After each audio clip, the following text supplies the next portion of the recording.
Hi everyone, welcome back to Radio Night Crime. Before you drift off, let me know in the comments where you're listening from. If you're enjoying the stories, don't forget to like and subscribe. Now let's relax and jump into tonight's case.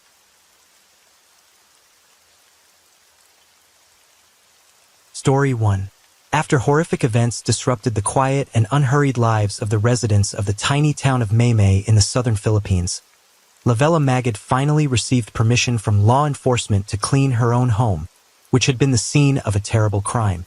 As she wiped down the surfaces, she reflected on the fact that not long ago these rooms were filled with prosperity, stability, laughter, and warmth. And then, someone ruthless had cruelly and inhumanely taken the lives of her 2 children, after which the shadow of tragedy had consumed all familiar life.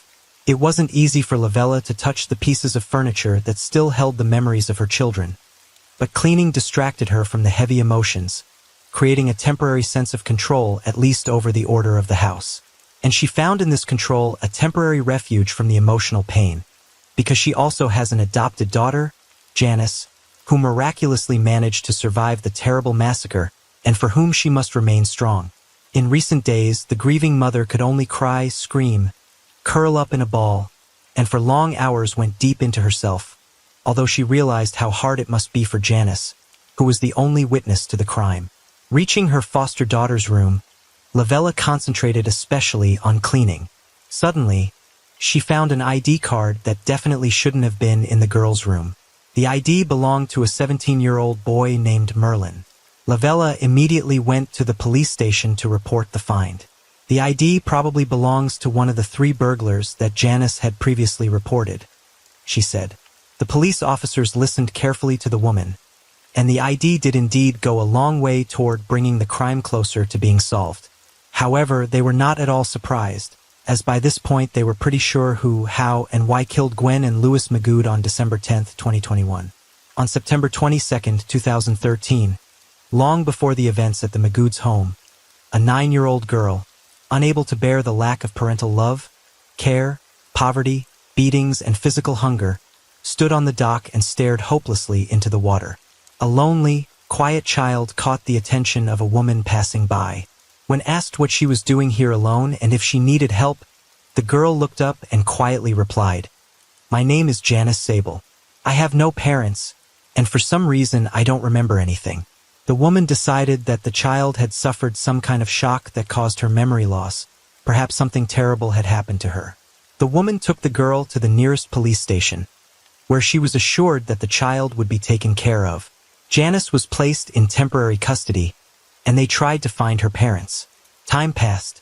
The search yielded nothing. The girl did not remember anything about her life. No one ever reported the child missing, and after a while the girl was officially recognized as an orphan, transferred to the permanent care of the Department of Social Welfare and Development, which in general did not sadden the child at all.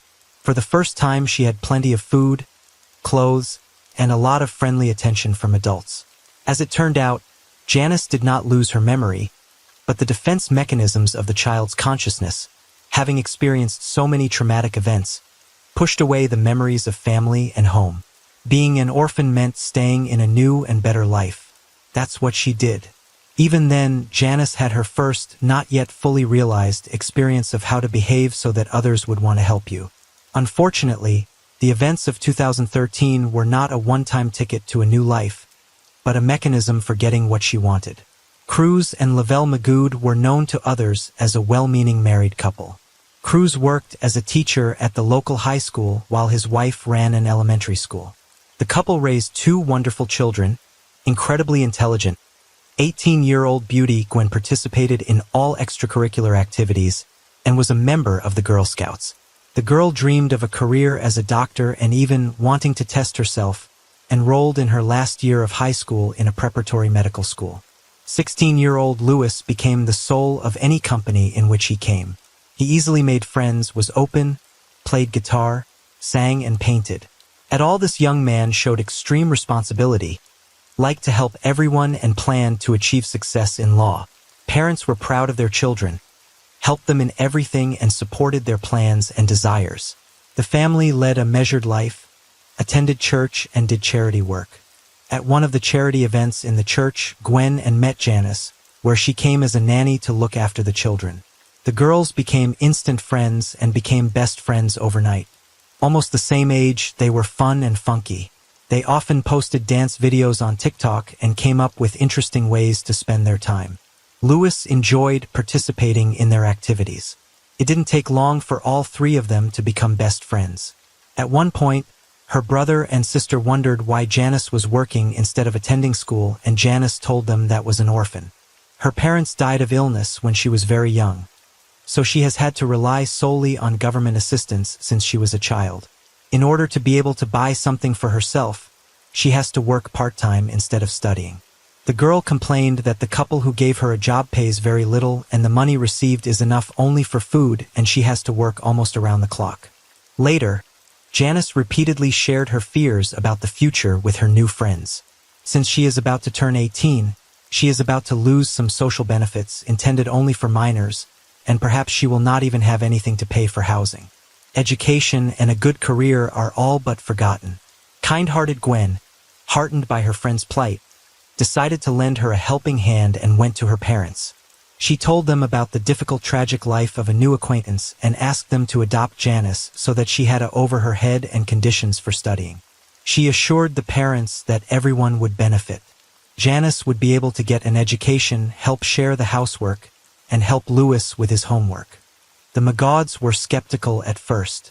They worked as teachers, their income was low, they could hardly afford another child, and besides there was no extra room in their house for Janice. Louis even volunteered to sleep on the living room couch and gave up his room. The parents couldn't stand their daughter and son's repeated requests and agreed. In July 2021, the Magauds officially adopted Janice.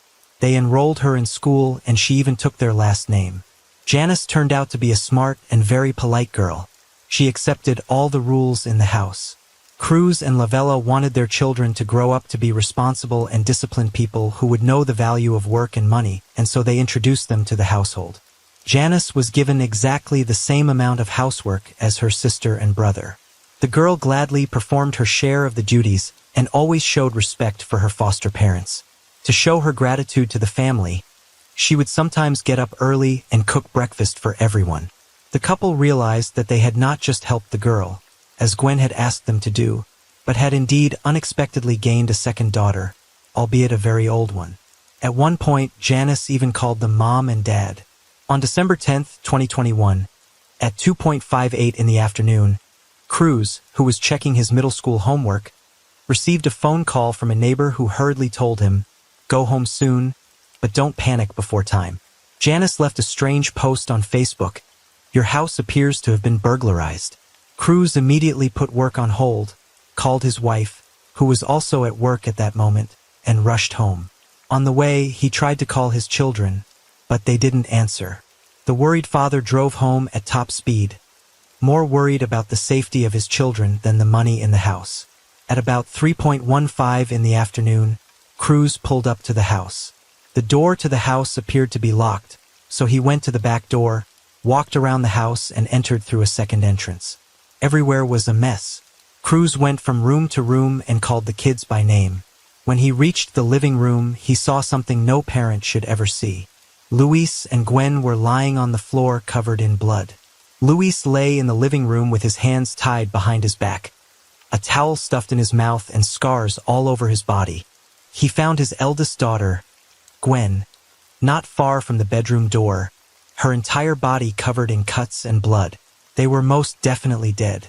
With a noise in his head on absorbent cotton legs, Cruz suddenly realized that there had to be a third person in the house. He started screaming as hard as he could, "Janice, Janice." At one point, Cruz heard a quiet voice say, "Daddy." Turning around, Cruz was relieved to see that Janice was alive, hugged her, and noticed that her hair was wet. He asked why it was wet, and the girl replied that she had just gotten out of the shower and therefore, because of the water, did not hear his call. Of course, her grief-stricken father thought her answer was strange, but he decided that Janice wanted to wash away the horror she had experienced. After all, many people in shocking situations begin to behave strangely. After making sure she was unharmed, the man called the police. Police arriving on the scene found a hammer, a baseball bat, a knife, and a broken wine bottle near the victims. Under normal circumstances, having more than one means of committing a crime means there is more than one perpetrator. The police turned all of these items over to the appropriate officers, hoping to find fingerprints on them, and proceeded to search the house and collect evidence near and around it. They also advised Cruz and Lovell to carefully examine the items to see what was missing. Very carefully, the officers conducted a detailed interview with Janice, the only survivor. She told them that she and Gwen were in the room, and Lewis was in the living room when they heard screaming and the sounds of a fight. She and Gwen immediately went to check what had happened, and saw two masked robbers hitting Lewis with a hammer and a baseball bat, and a third man with a knife. Terrified at what they saw, they gave themselves away with a muffled shriek. One of the thugs chased after Gwen. According to Janice, he didn't notice her. She took advantage of the moment, ran into the small bedroom, locked the door, and hid under the bed. There she lay in shock, not daring to move. When she came to her senses, she sent a text message asking for help to her mother Lovell, but her mother did not answer. She was afraid to call the police to avoid giving herself away by ringing or the sound of her voice. So 12 minutes after texting her mom, she wrote 2 messages for help on her Facebook page. Help, there are strangers in my house. I can only hide in my room right now. I don't want to die. One of those messages was seen by a neighbor who called Cruz. 3 days after the terrible event, which struck all residents of the town with its unbearable cruelty, the Philippine police created a special investigative team, including the best staff and specialists. On December 15th, the investigation team said that a large amount of evidence and clues have been collected, and the nature of the case is temporarily classified as robbery and murder, but they do not rule out other versions and will conduct an in-depth investigation. By other theories, the investigation team members meant their growing belief that Janice was the key figure in the crime. Specialists compared evidence from the crime scene and witness statements with Janice's and found several very large discrepancies that allowed them to list the girl as a suspect rather than a witness. First, nothing was missing from the house, which seemed illogical if the 3 bandits were planning a robbery. Cruz and Lovella said that all the valuables and money were in place, despite the fact that the house was turned upside down. Only Gwen's cell phone was missing. Second, the investigation team found a plastic bag containing bloody pants and shirt in a creek near Cruz's home. It was confirmed that the bloodstains on the clothes belonged to the murdered men. It appeared that the perpetrator, or one of the perpetrators, changed into clean clothes after the murder and then fled. That is, he was unusually calm after committing the crime, indicating premeditation and planning. In a robbery that went wrong and ended in multiple murders, the perpetrator would likely have panicked and tried to get away as quickly as possible, rather than waste time searching for clean clothes and changing clothes, especially since the parents of the murdered men did not confirm that any articles of clothing were missing, and it is highly unlikely that the perpetrator would have thrown the bloody clothes into the stream behind the house. Moreover, there were signs at the scene that indicated an emotional crime, not a cold-blooded one. There were too many wounds and fractures found on the bodies of the brother and sister. Gwen even had one ear torn off. Most of the injuries were to her face. The autopsy took 2 full days. Such a scene seems more like anger venting for revenge or jealousy, rather than calculation. The perpetrator was clearly very angry. The nature of the crime clearly indicated a personal grudge killing. Third, according to the forensic medical report, the older sister died before the younger brother, which contradicted Janice's testimony, because according to her, the younger brother was attacked first, and with as many wounds as Janice described, it was unlikely that he could have outlived his sister, who had been bleeding for quite some time. Fourthly, the murder weapons were the property of the family. The perpetrators did not bring them with them. The hammer belonged to the head of the family, and he kept it in the laundry room drawer. Cruz was sure that only his eldest daughters, Gwen and Janice, knew where the hammer was kept. A baseball bat found at the scene, according to the parents' testimony, belonged to their youngest son, who kept it on the second tier of the bed, under a blanket. Burglars who are suddenly caught in the act don't run around the house looking for a hammer and bat, stored in non-obvious places. They either bring their own murder weapons or use available items. It turns out the location of the two key tools of this crime were known only to the people living in the house. Cruz and Lavelle had alibis. That leaves Janice, who knew where the hammer and baseball bat were kept. Louis gave her his room, so she was aware of the strange location of the item. So, even if she wasn't the killer, she was probably an accomplice, since the perpetrator wasn't alone. Fifth, when Lavella received a text message from Janice asking for help, she immediately called back, but Janice did not answer, and later said that after not receiving a response from her mother, she published a Facebook post. Dispatch data confirmed Lavelle's call. The Facebook post, quite long and with emoticons, somehow did not fit with the behavior of a person afraid to even move. Sixth, shock and panic could not explain taking a shower instead of calling the police. A person is usually most vulnerable in the shower, plus the water muffles the sounds of approaching footsteps. So why did Janice shower and wash her hair while she claimed she was afraid of the three unknown men, since they might not have left? If Janice had no doubt that the burglars were already gone and wasn't afraid to give herself away by making noises, then why didn't she call the police before taking a shower? Well, and most importantly, the autopsy revealed that Gwen and Louis passed away around 2 p.m., which meant Janice waited about 48 minutes to start texting her foster mom and waited an hour to post on Facebook. The room she hid in was ransacked.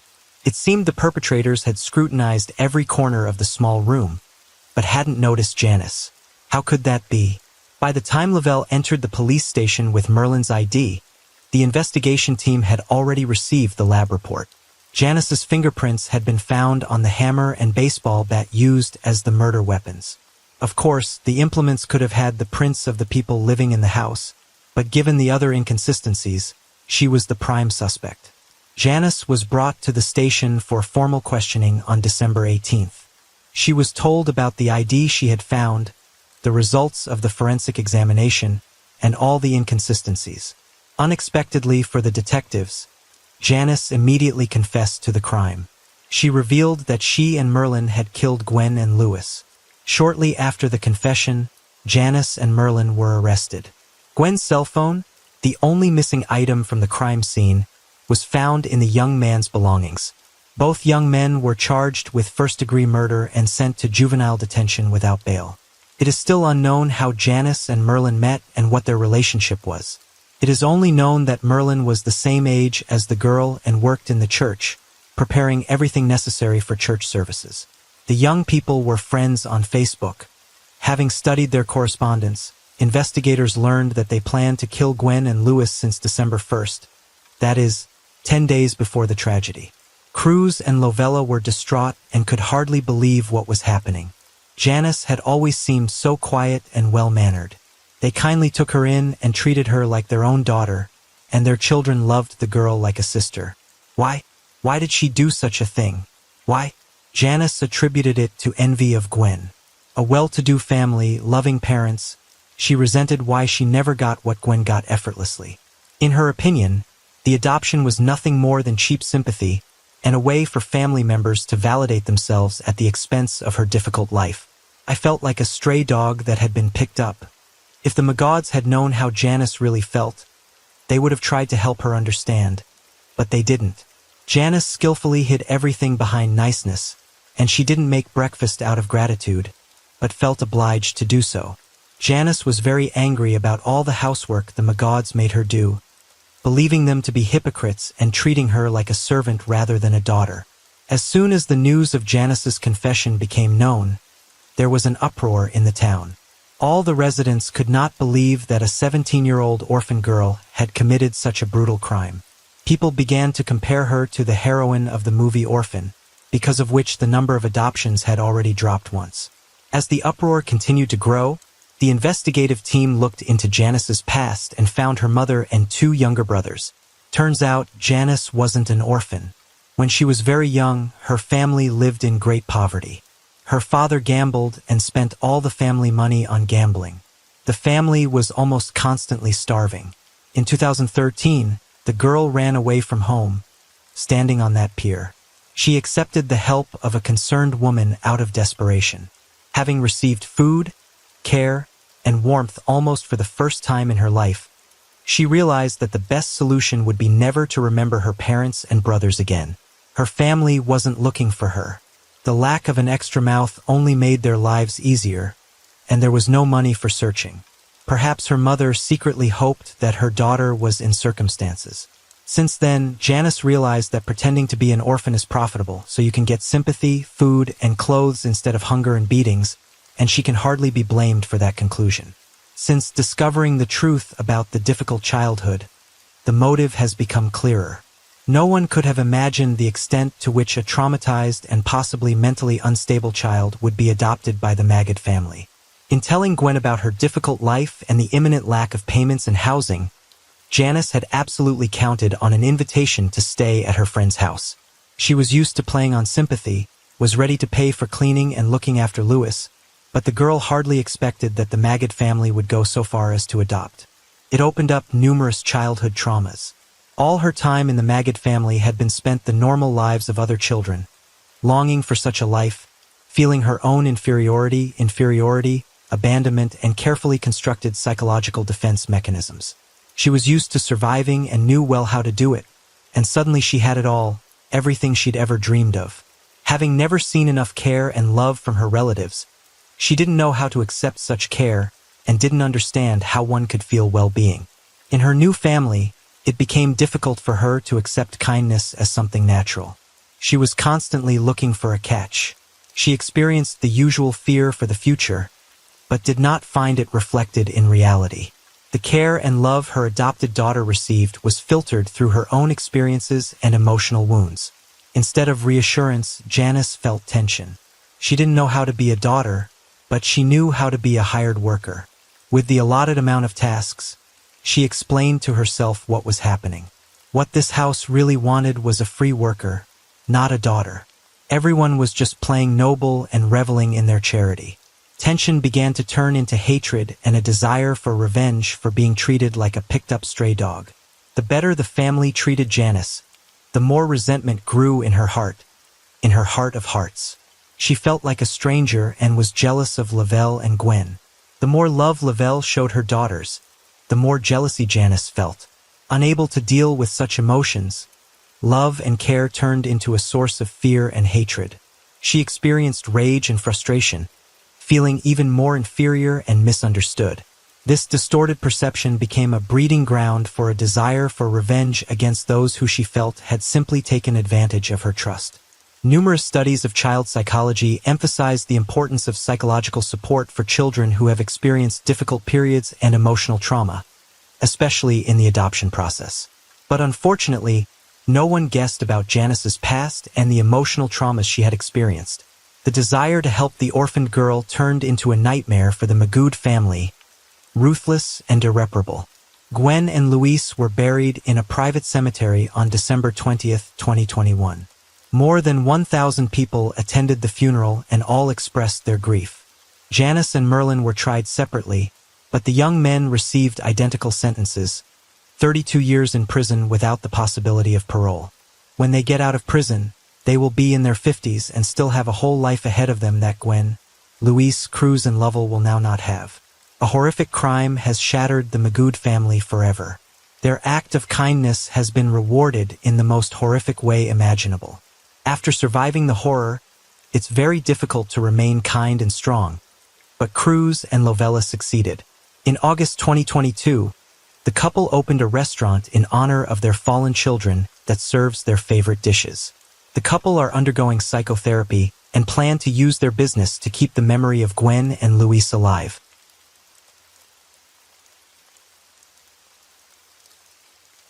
Story 2. This story began on a Saturday evening in July 2011, during a dance lesson when Joseph Saunier, a respected and wealthy pathologist, first met Rochelle Tina, a single man, famous in his city and beyond, enjoying freedom, status, and money, and a beautiful, sweet woman, almost 10 years younger than Joseph, successful and living a life of pleasure. Meeting on the dance floor was the beginning of their story, which unfortunately ended in tragedy. At that moment, when the ideal partnership in the dance grew into a tender and passionate romance, no one could not even imagine what events would follow after a while. The biography of Joseph Saunier, before meeting Rochelle, is a path full of joys and tragedies. Born in 1955 in a respected family of doctors in Shreveport, Louisiana, Joseph from childhood dreamed of continuing the work of the family and become a doctor. With outstanding abilities, the young man earned a Bachelor of Science in Medical Science cum laude from the University of Baton Rouge in 1976. He then applied to Louisiana State University in Shreveport and began working at Parkland Hospital in Dallas, Texas. The young man perfectly combined his university studies and work. Wanting to achieve professionalism in his chosen activity, he constantly took additional workload at the university and honed his knowledge and practice at the hospital. The management noticed the success and zeal of the young employee, and in the last year of training he received the position of chief resident. Upon completion of his studies, Joseph chose the field of pathologic anatomy, later becoming a respected pathologist and laboratory director in Lubbock, Texas. Joseph's life was marked by the tragic loss of the woman he loved. His marriage, which lasted 27 years and which he considered happy, ended in divorce. His wife fell in love with another man. Joseph accepted her choice and agreed to divorce, believing that the man he loved had found his happiness. Dr. Sonner had a strong character and a great sense of nobility and responsibility.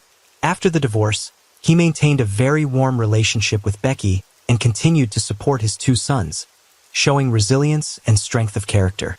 When Becky died 2 years later at the hands of her new husband Joseph, shocked by the heinous death of his former spouse, once again experienced a wave of grief and loss.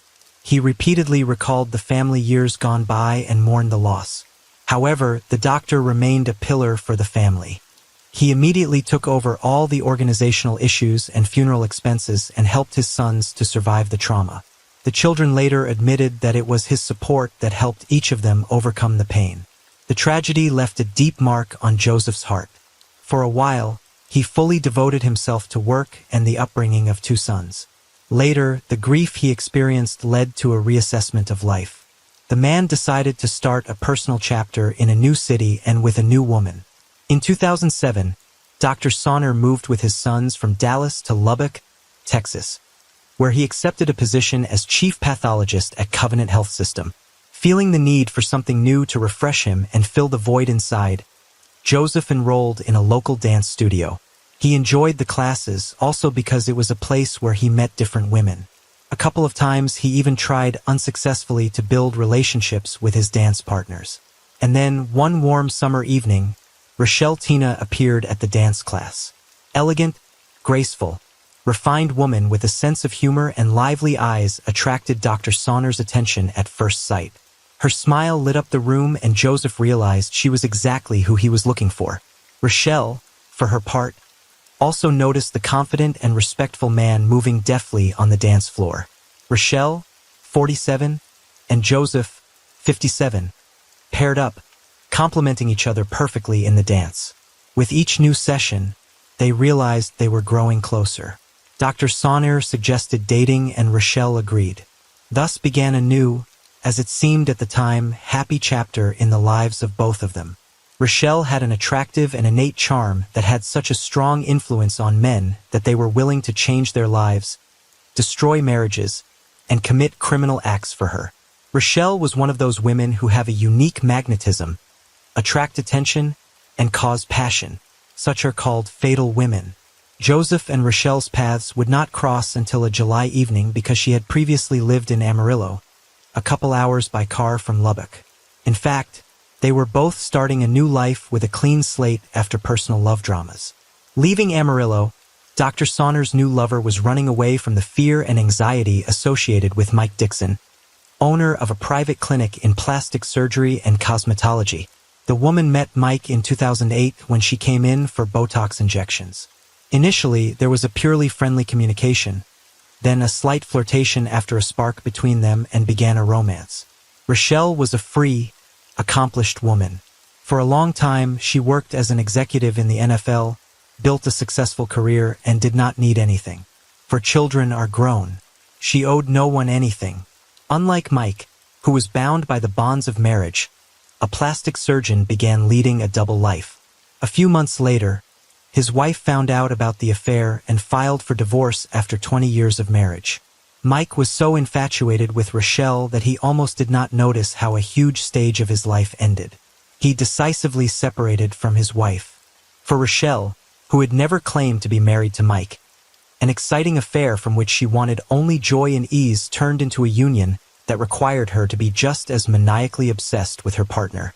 Not getting the attention he expected, Mike tried to pressure Rochelle, which only served to scare her away. Seeing the manipulation and the desire to completely control her life, the young woman decided to part with the plastic surgeon, and in 2010, the paths of former lovers parted. Nevertheless, even after the breakup, Mike for a long time pursued Rochelle, urging her to return. His obsession exceeded all healthy boundaries, forcing Rochelle to decide to move to disappear from his sight and free herself from his oppressive influence. That's how Rochelle found herself in Labaco, intent on starting a new life. Dr. Sonner and the beautiful, cheerful partner quickly hit it off. Gradually, their relationship grew into true love. Sons and relatives willingly accepted the new lover and were happy for Joseph. The man spared nothing for her, showered her with gifts, invited to the best restaurants and private clubs in the city, took her on trips. After Joseph realized that he finally found a worthy woman with whom he was ready to tie his life, he took her to Los Angeles, and in the presence of his entire family, made a proposal. At that moment, Rochelle was 47 years old, and she was literally crazy about her new man. Her personal page in social networks was filled almost daily with love confessions to Joseph. Of course, Mike Dixon couldn't help but see these confessions. The former lover was emotionally shocked to learn that Rochelle not only meets with a new man, but also openly confesses his love and is going to marry him. He realized that it would not be possible to get his former friend back, but he dared to offer her to resume the former format of meetings and become at least lovers. The idea to form a love triangle did not find a response. Rochelle firmly rejected the proposal and told Joseph about everything. After a while, the couple began to feel that they were being watched. At one point, they even noticed something resembling a camera flash through the backyard window, but they didn't pay much attention to it, not fully realizing the seriousness of the problem. The situation spiraled out of control on July 11, 2012. A landscaper who had arrived at the doctor's home to discuss an upcoming remodel contacted emergency services. Upon arriving at the customer's home, he attempted to contact the owner but received no response. The man noticed an open door and, assuming Joseph might not be able to hear him, went inside. He saw the house in disarray, and most disturbing was the presence of a bullet hole near the front door, indicating a possible intruder. The designer cautiously walked further inside in search of the homeowner and then examined the garage, where he found Joseph Saunier lying in a pool of blood on the floor with no signs of life. The doctor's body bore evidence of stab and gunshot wounds. Concluding that the perpetrator might be somewhere nearby, the designer immediately left the house and summoned help by telephone. At 2:48 in the afternoon, the police department received a call and several patrol cars were immediately dispatched to the scene. Arriving officers found the victim of the crime, identified as Joseph Saunier, a 57-year-old pathologist. Medics confirmed the death of his colleague. The incident shocked the public as it occurred in one of the city's most peaceful, safe, and upscale neighborhoods with virtually zero crime. Dr. Saunier, a member of a respected profession, was known for his calmness and kindness and had no apparent enemies willing to harm him. Although a window had been broken, what had happened was not a robbery, for nothing was missing from the house. A bottle with the bottom shot through was found at the scene. It appeared to have been used as an improvised silencer for a firearm. A short time later, a forensic team arrived to collect evidence for examination. Apparently, the assailant was inexperienced as he left ample traces at the scene. DNA collected from the bottle used as a silencer and blood samples found were sent to a lab for further testing. Neighbors interviewed by detectives claimed they did not see or hear anything suspicious. There were no CCTV cameras near the house. According to the investigation, the perpetrator entered the house using a panoramic window overlooking the backyard, a circumstance that made his attack unexpected. In the dining room, the attacker confronted his victim and began shooting. It was most likely at this point that the wine bottle was used as a silencer. Judging by the traces of blood left in the hallway, the doctor was still alive after the shots were fired. He went into the garage, where the attacker caught up with him and stabbed the victim a number of times. An autopsy on the body found 5 gunshot wounds and 11 stab wounds. The circumstances indicated that the murder was not a random crime. What remained unclear was who had done it and why. The investigation focused on the pathologist's close social circle. During an interview with law enforcement, the victim's fiancée recounted strange events in her and Joseph's life in the last months before the tragedy. According to her, it appeared that Dr. Saunier was being stalked. In addition, Rochelle herself had seen a stranger standing in front Joseph's house watching the door and windows. She also described persistent calls and texts that began to be received by her fiancé just prior to his death. Officers verified the information, but believed the calls and messages came from other women with whom Joseph appeared to be in a parallel relationship, as there were witnesses who said the man was in contact with several women at once. Investigators asked Rochelle if she was aware of the other women. She answered that she was not. Joseph's sons denied the possibility that their father could have had mistresses, as cheating is not in the character of their father. However, investigators continued to develop a version of the crime motivated by jealousy.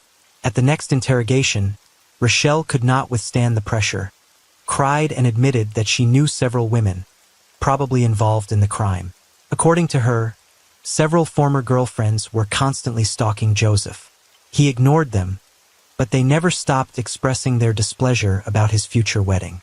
One of them turned out to be a lady from Florida, who continued to persistently call and write even after Dr. Saunier revealed his serious relationship with Rochelle. Another was a nurse, a colleague of the pathologist, who also called and wrote to him regularly. The third was a woman with a daughter who, shortly before the murder, had sent a letter to Joseph, accusing him of abandoning her and her child. At the same interview, Rochelle mentioned Mike Dixon for the first time. Until then, she hadn't connected the surveillance of her and Joseph to Mike, since Mike had completely stopped paying attention after her refusal to become a mistress. She assumed he had accepted her marriage and moved on with his life. The police had a viable suspect and they went to talk to the plastic surgeon. Mike willingly went to talk to the detectives. He admitted that he had indeed been deeply in love with Rochelle and had divorced his wife in the name of that love in an effort to create an opportunity for their future together.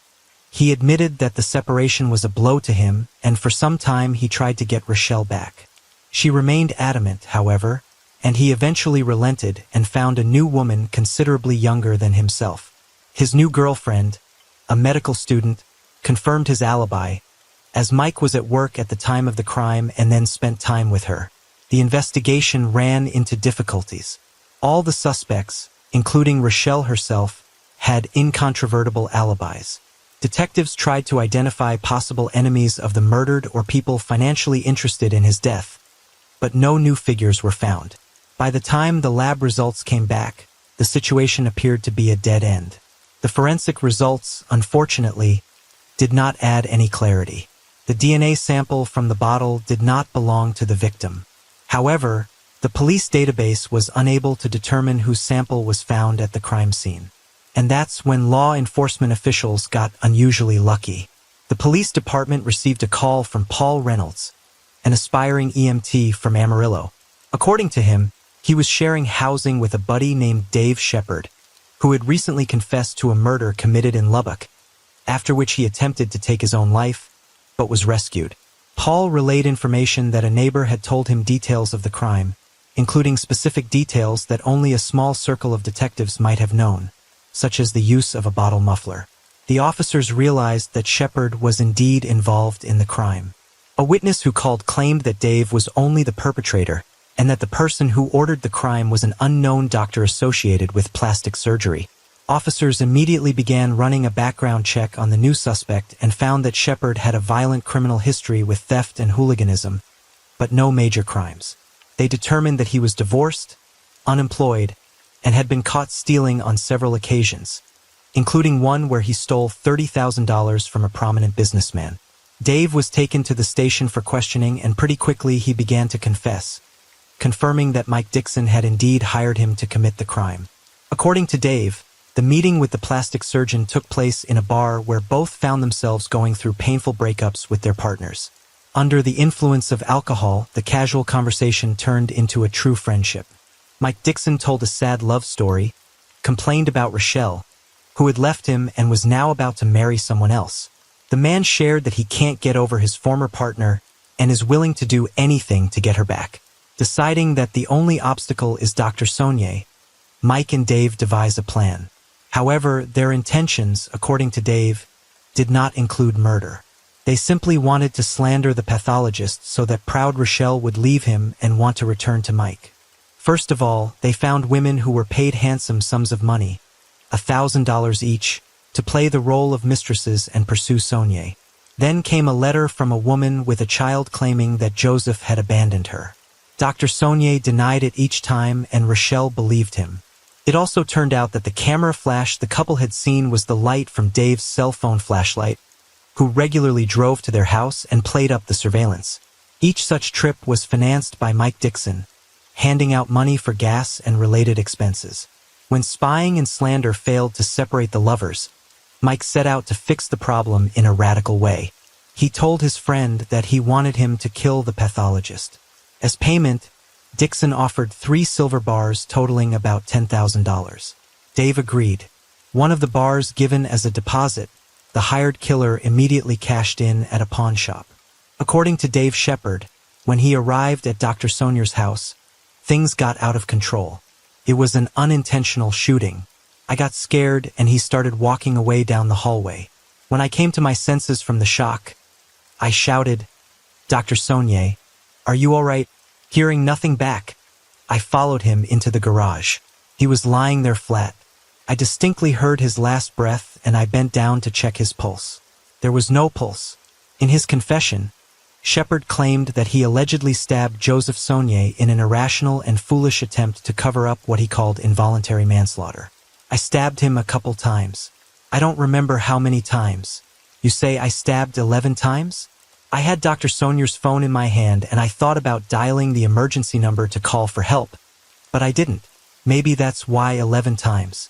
I put the phone back, mutilated the remains, then I went to Mike's, got the rest of the bullion and tried to kill myself. According to Dave, agreeing to the crime, he did not understand what he was agreeing to, and when he found himself in front of Joseph, he realized that he could not kill. Had it not been for an accidental gunshot, Dr. Saunier would still be alive.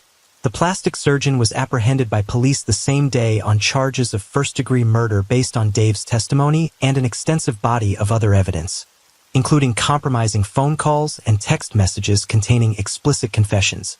At the first interview, detectives hoped to elicit a confession, but Mike Dixon stubbornly denied everything, demanding an attorney. A lawsuit ensued. Dave Shepard, as part of a deal with the prosecutor, immediately pleaded guilty to his role as a hired criminal and waived the right to appeal the sentence. As a result, instead of the death penalty, he received a life sentence without parole. Mike Dixon, against whom there was only circumstantial evidence, pleaded not guilty. Unexpectedly, Dave, who was a key witness for the prosecution, testified during the trial that he committed the crime on his own, without any involvement of Dixon in it. Under oath, he said that the silver bars were intended for investment in a business the two of them had intended to start. The jury was unable to reach a unanimous verdict, and a retrial was declared. The second trial took place in 2016. Dixon was found guilty of first-degree murder and sentenced to life in prison without the possibility of parole. An appeal filed by his lawyers led to the reversal of the judgment. The man was released on bail in the amount of $2 million. But the fight for justice did not end. The prosecutor's office sought to have the sentence reinstated by the highest criminal court of the state. Otherwise, a third trial was to be held. The prosecutor's office's motion, filed on February 11, 2019, was granted. In April 2020, the bail was revoked, and an arrest warrant was again issued. The Texas Court of Criminal Appeals reversed the lower court's decision and reinstated Mike Dixon's sentence. The judge ruled that the felon must continue to serve his life sentence without parole. Mike Dixon is currently incarcerated in a prison in Lubbock, Texas. Dr. Joseph Sonner became part of the love triangle when he began dating Rochelle in July 2011. The woman still calls him the main love of her life and regrets that she unknowingly led a criminal to a noble, loving, and honest man.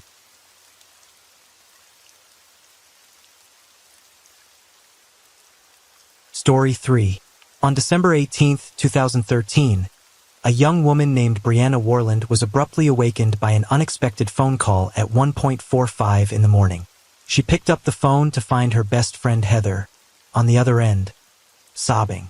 Heather shared a recent conversation she had with Sydney, her ex-lover. Sydney had called her, revealing that he had split from his wife, expressing regret over their own breakup and asking Heather to start over again. Brianna, curious, asked why Heather even answered his call. It turned out that the number was unknown, prompting Heather to pick up. After listening and slightly calming her friend down, Brianna insisted that Heather had only recently overcome the difficulties of their breakup and shouldn't get involved with Sydney again. She persuaded Heather to go back to sleep and rest, and they said their goodbyes. The picturesque Horry County in South Carolina is often considered an ideal place to live. This region is famous for its beautiful beaches, among which Myrtle Beach stands out for its beauty and popularity. Besides the beaches, one can enjoy dense forests, expansive rivers, and numerous friendly towns.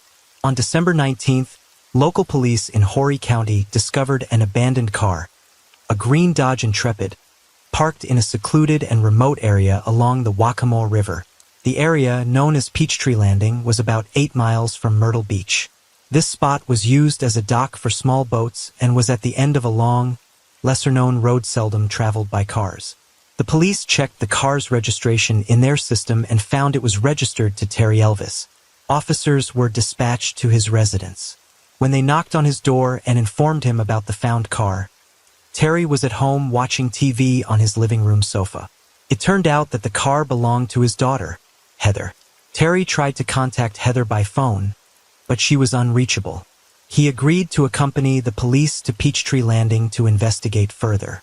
Upon seeing his daughter's car in such a strange, secluded location, Terry was surprised but initially not overly worried about his daughter. He assumed that the car might have been stolen, as it was odd that it was there without its owner. After receiving a spare key from Terry, the police opened the car and thoroughly inspected it. They found no personal belongings in the cabin, including Heather's purse, keys, or mobile phone. Terry's concern grew, and he tried to contact Heather again. Still not receiving a response, he called the restaurant where she worked. The manager informed him that Heather hadn't shown up for work and was not scheduled until the next day. Realizing something was amiss, Terry informed the police of his concerns, stating that such behavior was completely out of character for his daughter and that something must have happened. At the time, the car and the riverbank where it was found were not considered a crime scene, as there were no signs of a struggle, broken glass, or blood. Nevertheless, authorities decided to launch a missing person investigation. Police and volunteers searched the land while divers explored the riverbed. During the search, human remains were found in the forest, but they were identified as belonging to an unknown man, not the missing woman. Investigators, looking for any lead, examined the background of the missing woman. 20-year-old Heather was the daughter of Terry and Debbie Elvis, who lived in the county. She had a close relationship with her parents and younger sister. Heather's father noted that their family had always been united and supportive of each other. Although Heather was independent, she remained close to her father, communicating with him daily by phone. In 2011, after graduating from St. James High School, Heather announced to her family that she wanted to move in with her best friend, Brianna Whirlman. Her parents fully supported this decision. At 20, Heather worked as a waitress at the Tilted Kilt, a Scottish-themed restaurant in Myrtle Beach, and aspired to become a cosmetologist. Her younger sister Morgan shared that Heather's passions included makeup, working in front of the camera, and she was known for her creativity and ambition. Heather was also popular in her town for her kind, carefree, and positive nature. Her friend Brianna noted that when people remember and talk about her, they smile because she was always a bright personality. Another friend described Heather as sociable, freedom-loving, and life-enjoying. She always sought to live life to the fullest. In 2013, Heather had been living for a year with her best friend Brianna in Myrtle Beach. She was doing well in her studies, and life seemed wonderful. However, everything changed when a chance encounter at the Tilted Kilt set Heather on a path leading to tragedy. On a warm June afternoon, Heather was working the day shift at a busy restaurant. While chatting with customers, taking orders, and carrying trays into the kitchen, she ran into 37-year-old Sidney Moorer, a father of 3 and a handyman. Sidney had a small kitchen appliance repair business in Myrtle Beach, and he had gotten an order from the restaurant that day. They struck up a conversation, and Heather felt an instant attraction to the man. From that day on, their interactions became more frequent. They found that they shared many of the same interests and hobbies. Heather even hinted at her feelings on Twitter, writing that she was attracted to older men. By the end of July, Heather began posting intimate messages addressed to Sidney, who was renovating her restaurant. She also talked about Sidney to her friends and coworkers, revealing that he was the same guy from her Twitter posts. Sidney liked Heather's attention and began showing up at the restaurant regularly. They often entertained in the kitchen while Sidney worked on appliance repairs. By July, their relationship had probably evolved from innocent flirting to something more serious, as evidenced by 2 tweets Heather posted within a minute of each other. In one tweet, she mentioned that she had done something, and in the other tweet, she wrote that she was too deep to stop. Most of Heather's co-workers knew of her affection for 37-year-old Sidney and began gossiping about their affair. One co-worker later admitted that everyone knew about their relationship and disapproved of it because Sidney was a married man. Moreover, they often called Heather different names and once decided to play a joke on her. 2 colleagues called the restaurant, pretending to be Tammy, Sidney's wife. In August, the rumors were finally confirmed. Sidney began to appear more often in the restaurant, constantly brought Heather coffee and sweets, sat in the dining area, or waited for her at the back door after her shift, so they could leave together.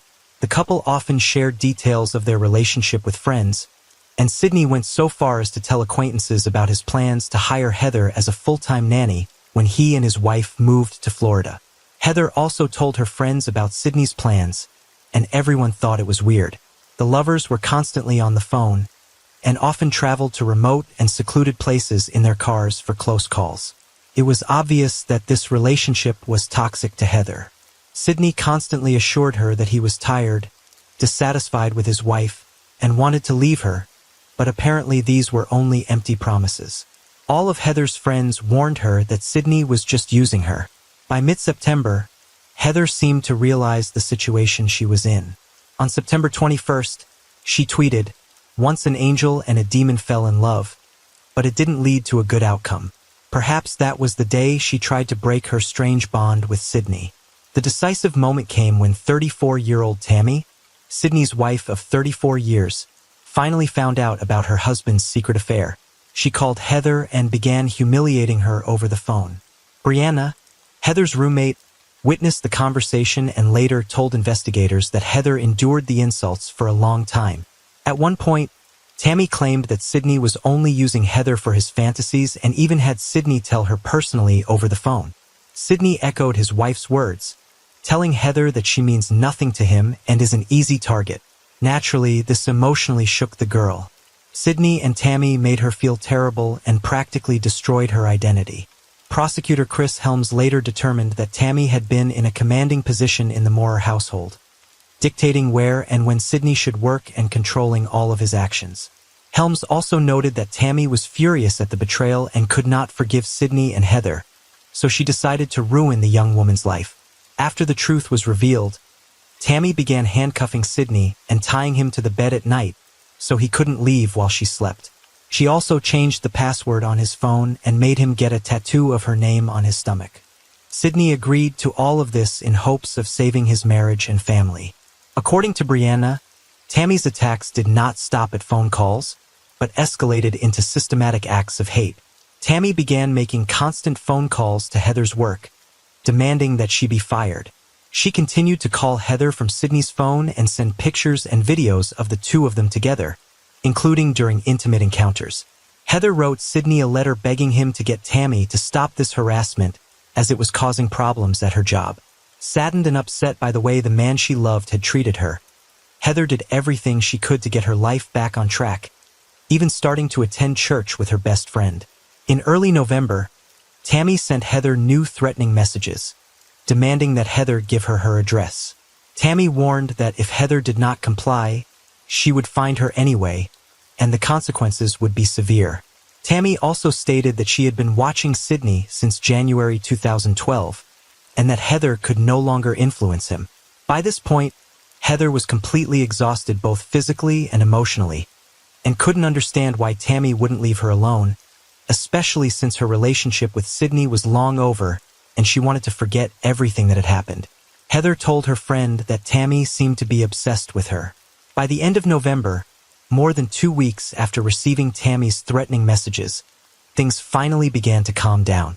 Sydney and Tammy left for a 3-day trip to California with their 3 children in their new Ford F-150 SUV. With the Moorer family out of town, Heather was finally able to relax and enjoy the moment, temporarily free from Tammy's threats. Heather also had a joyous event in her life. She was able to get her dream job at a beauty salon as a makeup artist. She was scheduled to start work before Christmas. Heather was thrilled and happily shared the news with all her friends and family. However, fears began to surface in her life that could only exacerbate her problems with Tammy. In early November, Heather and her coworkers at Tilted Kilt noticed that she had suddenly gained weight in a very short period of time. Heather became concerned and worried that she might be pregnant with Sydney's baby. Upset and scared, she decided to take a pregnancy test at the restaurant.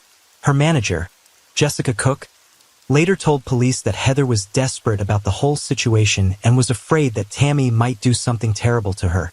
However, the test turned out to be faulty, and at that point, Heather never found out whether or not she was pregnant with Sydney's child. Heather's best friend also mentioned that when she took a pregnancy test at work in early November, Heather had not been intimate with anyone other than Sydney. Despite worrying about a possible pregnancy in the winter of 2013, Heather was always optimistic. She decided it was time to move forward and make a fresh start. She hoped for a new, happier, and healthier relationship, and agreed to go on a first date with Steve Gerald, a man she had known briefly but was genuinely attracted to. On the evening of December 17th, Heather and Steve met around 10 p.m. and decided to drive around Myrtle Beach to admire the Christmas lights. A little later, they decided to stop at a nearby parking lot where Steve taught Heather how to drive his manual transmission car. Excited, Heather sent her father a picture of herself behind the wheel of the car with the words, "I just learned to drive like a true professional."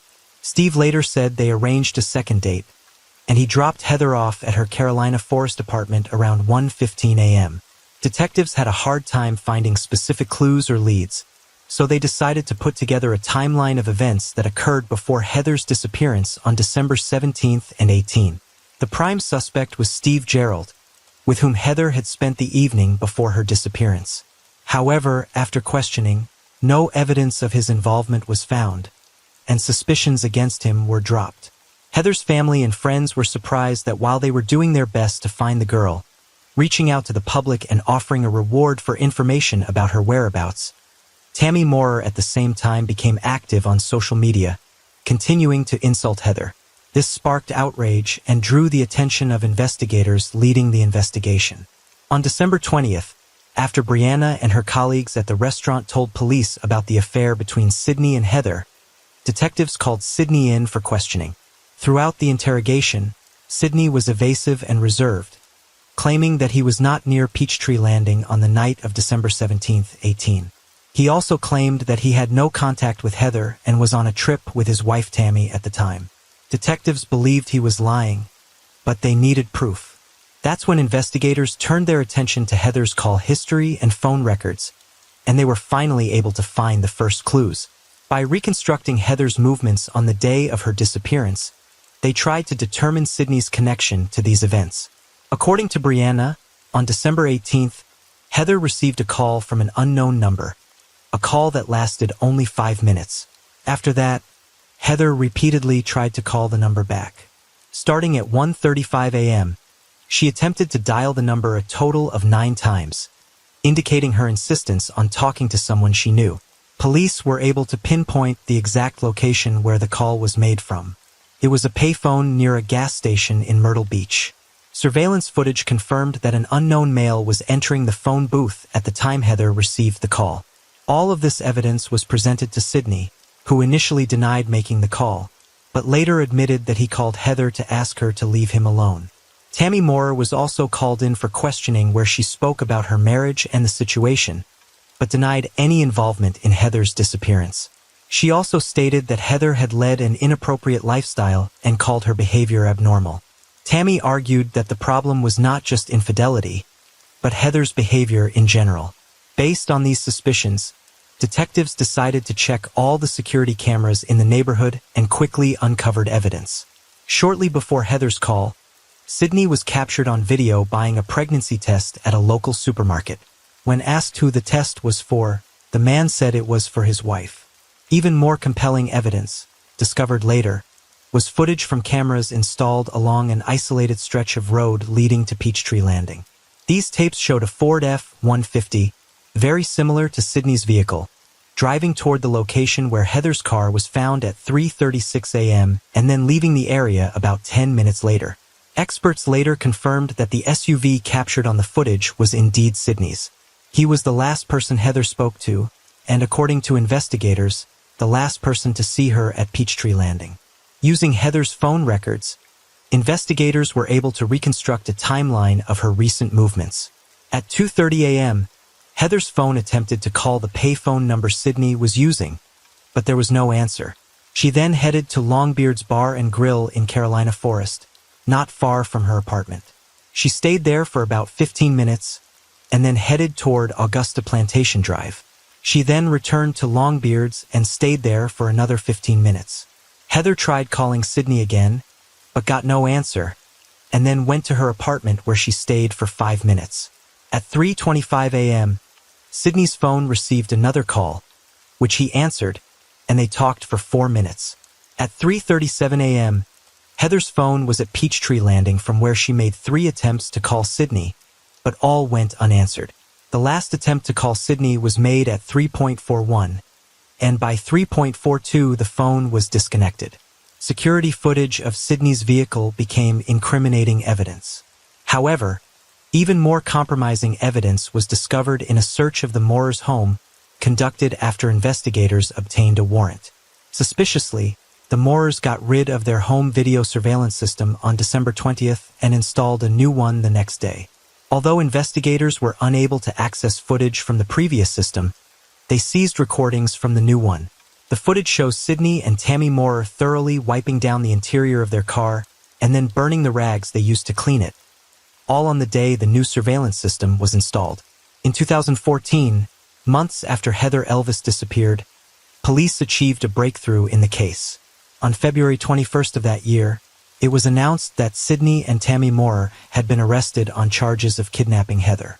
They were later charged with murder as well, even though Heather's body was never found. However, while in jail, the Moores refused to give any testimony. The police continued to search for Heather's body because without it, they did not have enough evidence to bring the felony charges to trial. Eventually, the murder charges were dropped, but the kidnapping charge remained. Heather's mother, Debbie, was disappointed that the charges were dropped, but felt relieved that she would not have to attend the trial and hear the details of what may have happened to her daughter. Heather's family hoped it would encourage potential witnesses to testify. Ultimately, Sydney Moore's 5 months in custody were not the end of it. In 2017, he was found guilty of obstructing justice and sentenced to 10 years in prison. Following this, Sydney and Tammy were to stand trial for the kidnapping of Heather Elvis. The case generated immense public interest and received widespread media coverage. In 2019, 6 years after Heather's disappearance, several lengthy court hearings took place, where numerous witness testimonies, evidence, and proof of the couple's involvement in the crime were presented. After 2 hours of deliberation, the jury made their decision and justice was served. Sydney and Tammy Moore were found guilty of kidnapping Heather Elvis. The court sentenced the Moores to 30 years of imprisonment each for their crime and the associated conspiracy. Both husband and wife will serve their terms concurrently. Following the verdict, Sidney requested to speak in the courtroom. Despite the conviction, he desperately continued to assert his innocence. He addressed Heather's parents with understanding and sympathy, stating that their daughter was a wonderful girl and he regretted the tragedy that befell her, being a father himself. He acknowledged that he couldn't undo what had happened between him and Heather, but nothing could change now. Heather's parents gave an interview after the trial, which was extremely difficult for them. They expressed hope that this wouldn't be the end and believed that someday Sidney and Tammy would reveal the truth about the crime. They described their daughter as a bright and sincere girl who suffered at the hands of the deceitful and cruel Moores. On Heather's birthday, her loved ones organized a campaign at the public park where her car was found. Residents of the area brought flowers and donations to the memorial site. The funds raised were directed to a center for missing persons as a tribute to Heather and a way to support her family in their quest to find their daughter and learn the truth. To this day, Heather Elvis's body remains unfound. Her family continues to post missing person announcements every year on her birthday, hoping to attract attention and keep her memory, as well as that of others who have vanished alive. Debbie, Heather's mother, stated she could not find peace until she learns what happened to her daughter. She still hopes that her persistence will help uncover the truth, and that someday someone will tell them what really happened to Heather.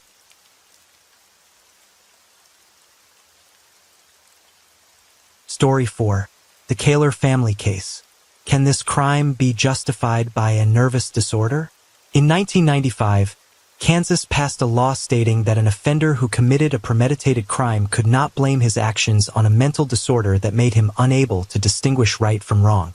This law was passed because almost every criminal, when brought to trial, tried to avoid punishment by claiming that he was not in control of his actions or did not realize the consequences because of a mental disorder.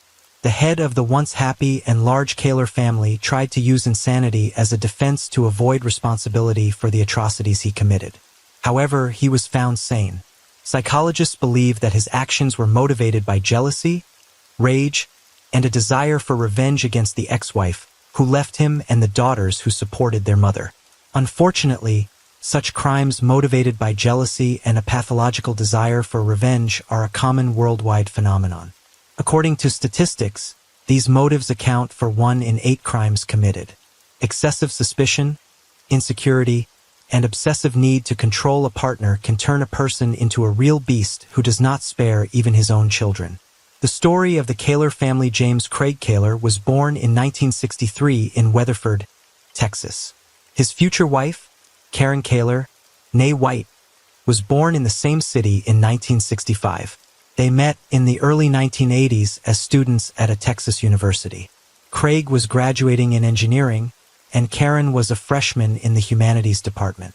They quickly found common ground and soon began a romantic relationship. They were young, in love, and seemed like the perfect couple. Craig was a top student known for his determination and talent in engineering. In the late 1980s, after graduation, they had a modest wedding attended only by close friends and family. Their first child, Emily, was born in 1991, followed by Lauren in 1993. They lived in a cozy house in Weatherford and were quite well off by local standards. In 1999, when Karen was pregnant with her third child, Craig received a lucrative job offer at a large utility company in Weatherford. His promotion coincided with the birth of their son, Sean, whom he adored. With a higher income, Craig bought a spacious house in the city's most prestigious neighborhood and a reliable family car. Karen stayed at home, and Craig became the primary breadwinner. Outwardly, the family seemed perfect. The daughters, Emily and Lauren, were talented in sports and music, often participating in vocal competitions and local events. Emily excelled in school and went to a prestigious pharmacy college, while Lauren, an excellent student, dreamed of attending a conservatory to pursue a career in music. Sean was an outgoing, kind, and inquisitive boy, interested in numismatics and aspiring to become an archaeologist. He was very close to his parents and sisters. Craig provided for his family. Karen made the home comfortable, raised the children, and baked tasty treats. They were active in the community, striving to improve their neighborhood.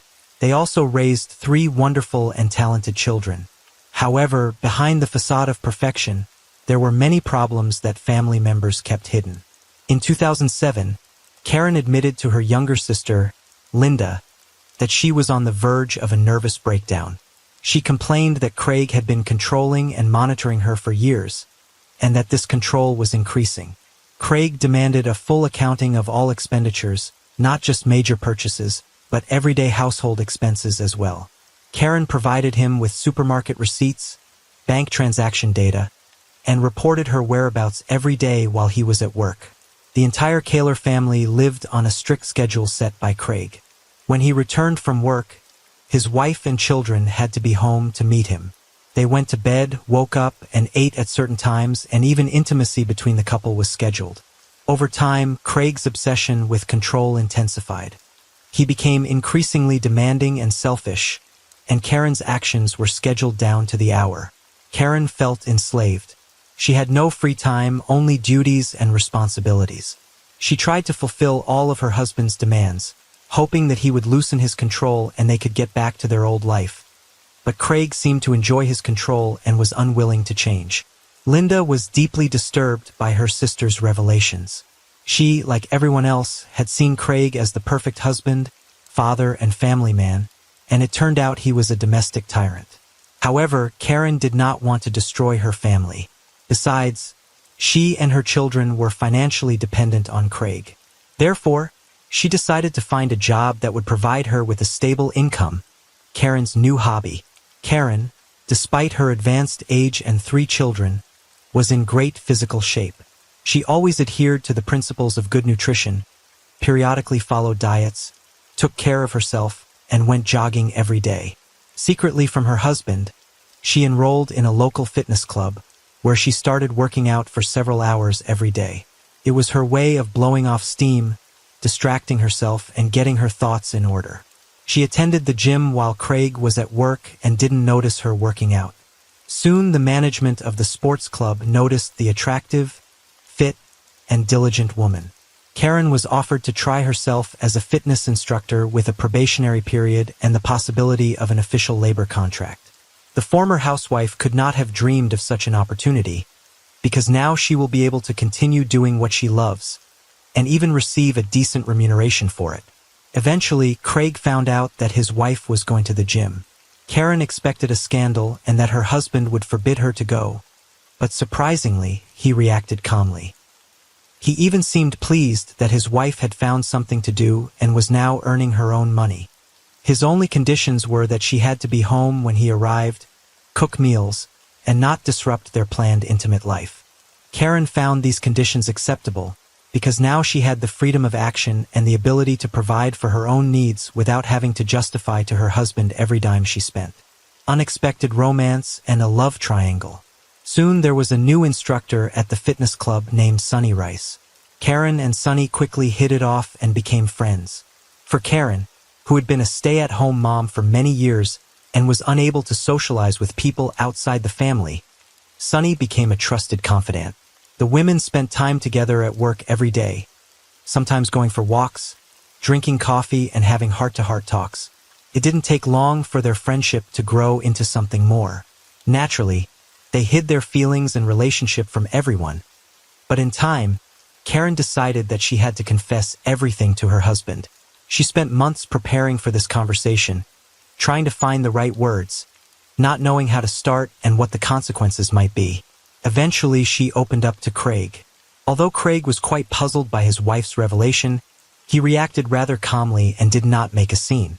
However, the next day, Craig stated that he agreed to his wife's relationship with Sunny, but on the condition that he could join them. Karen was shocked by her husband's proposal and didn't know how to react to it. Nevertheless, Craig took the initiative and began courting Sunny, sending her flowers and small gifts. He seemed to see this as an opportunity to brighten his intimate life and add passion and new sensations to his marriage to Karen. At first, the women agreed to his proposal, but soon realized that for Craig it was a game of dominance. Their peculiar love triangle didn't last long, and Craig was made to realize that he was not welcome in their relationship. Feeling insulted, Craig demanded that Karen end the affair immediately, but she continued to date Sonny, genuinely in love. After nearly 2 decades of marriage, it seemed that Karen was ready to leave her husband for a new relationship, a move to another state and secret meetings. After months of scandals, confrontations, and agonizing deliberation, Craig decided that the best solution to save his family would be to move to another state. He began looking for a new job, sending out resumes, and soon landed a position as a water director for a large company in Columbia, Missouri, a city neighboring Kansas. Craig believed that his wife's move to another state would end her affair with Sonny and their family life would return to normal. The move in the summer of 2008 proved difficult for the family, as the children had to change schools, make new friends, and adjust to life in a new city. Although the family was already well off, Craig's salary and his new position was nearly double what he earned in Weatherford. However, with more responsibilities and more hours on the job, Craig naively thought he had cut Sonny out of his wife's life for good. But he was wrong. Karen and Sonny continued to communicate regularly, exchanging calls and texts and meeting in secret. They would drive to meet halfway and spend a couple hours in a roadside hotel before returning home. By then, Karen knew her marriage was doomed. She no longer loved her husband, and divorce was only a matter of time. These secret trysts continued until December 2008.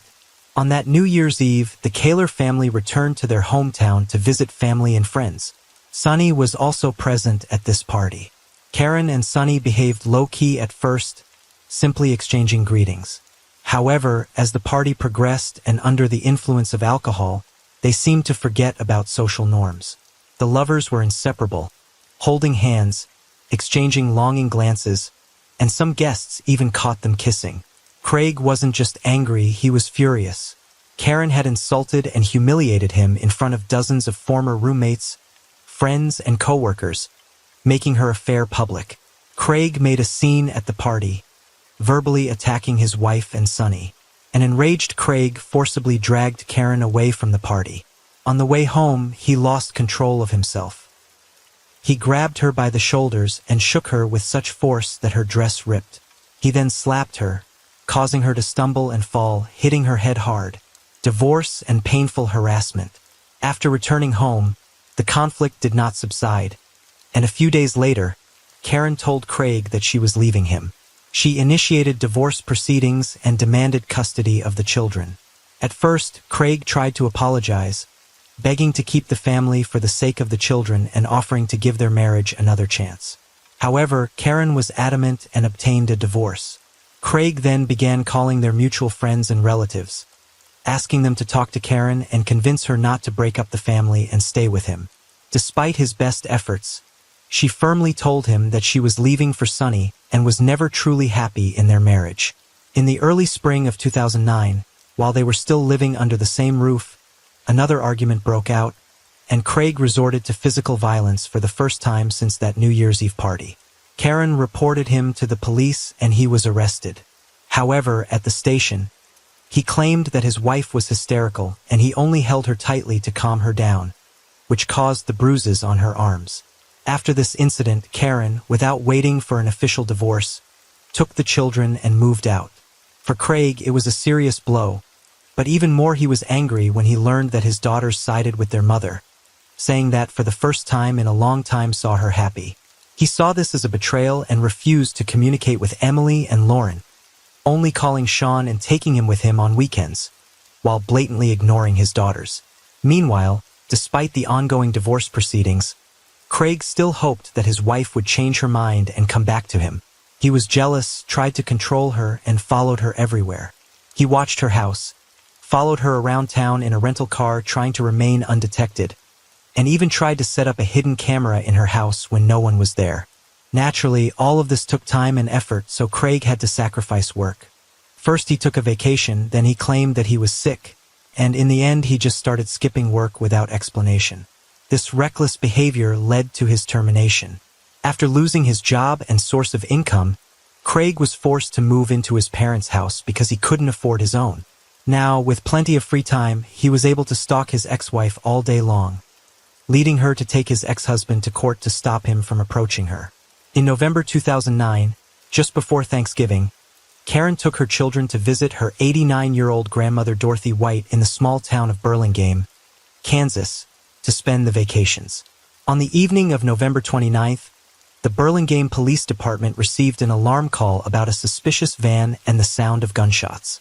Dorothy's neighbors reported seeing a small truck pull up to the elderly woman's home.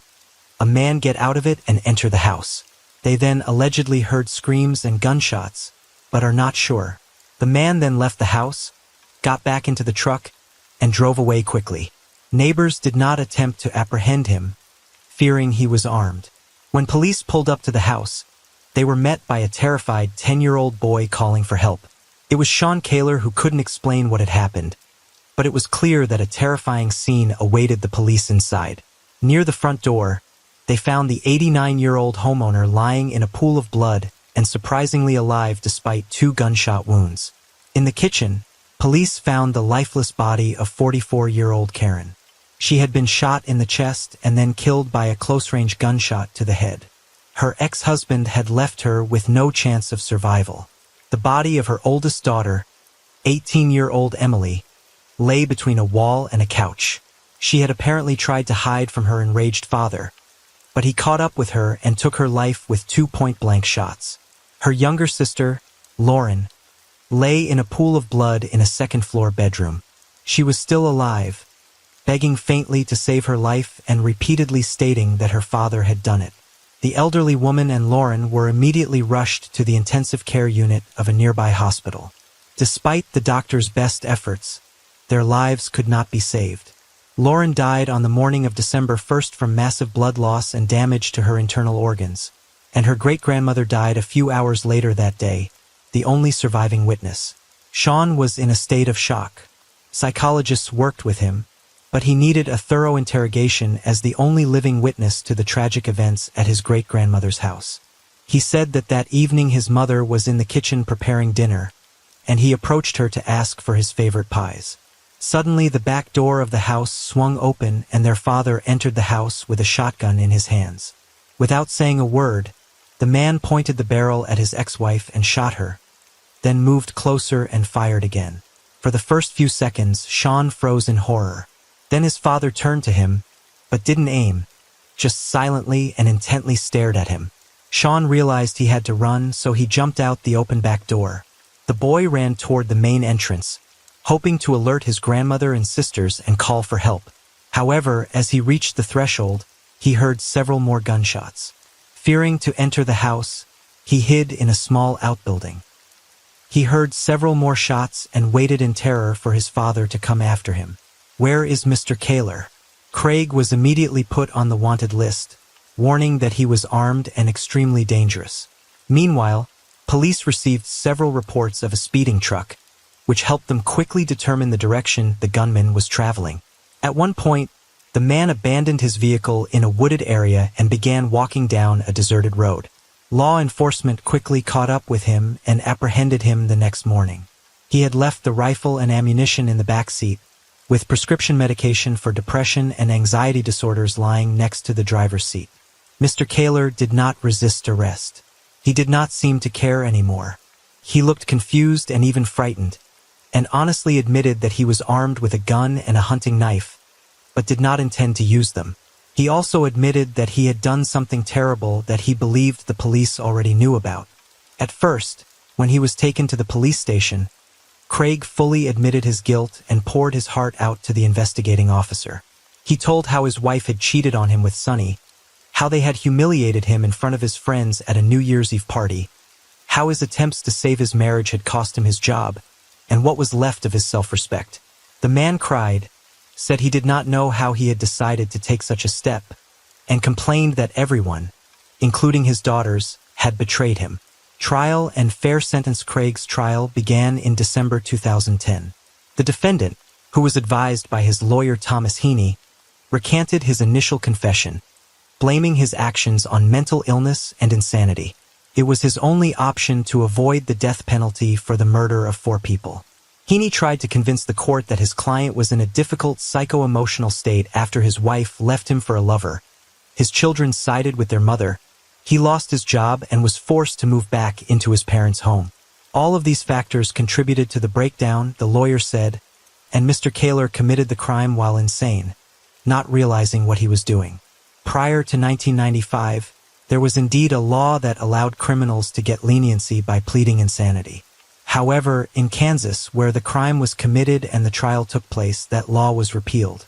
Furthermore, the prosecution found no evidence of insanity, or affective state in Craig's actions.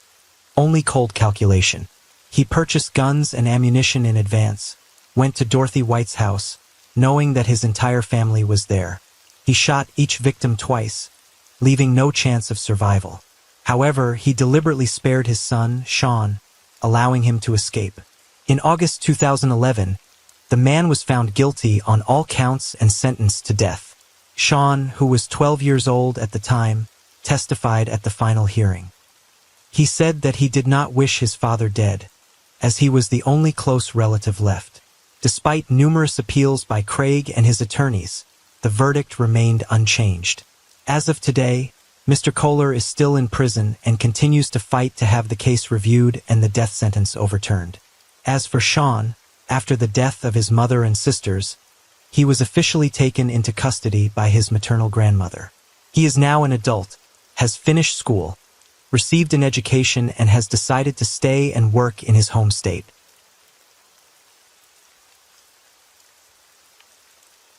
Story 5.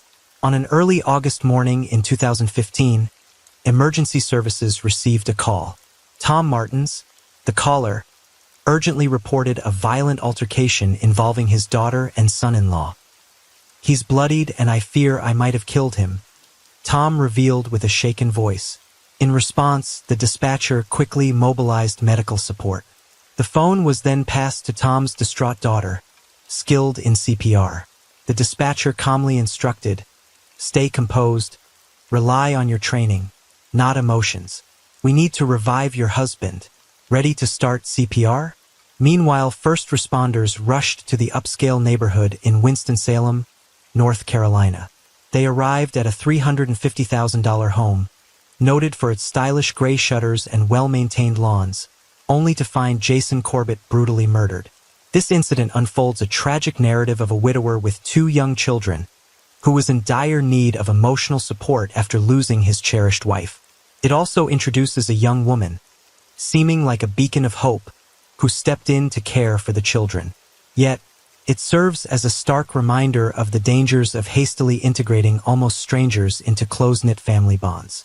If Jason had been fully aware of Molly's mental health background and had known her more intimately, he might have reconsidered her close involvement with his kids.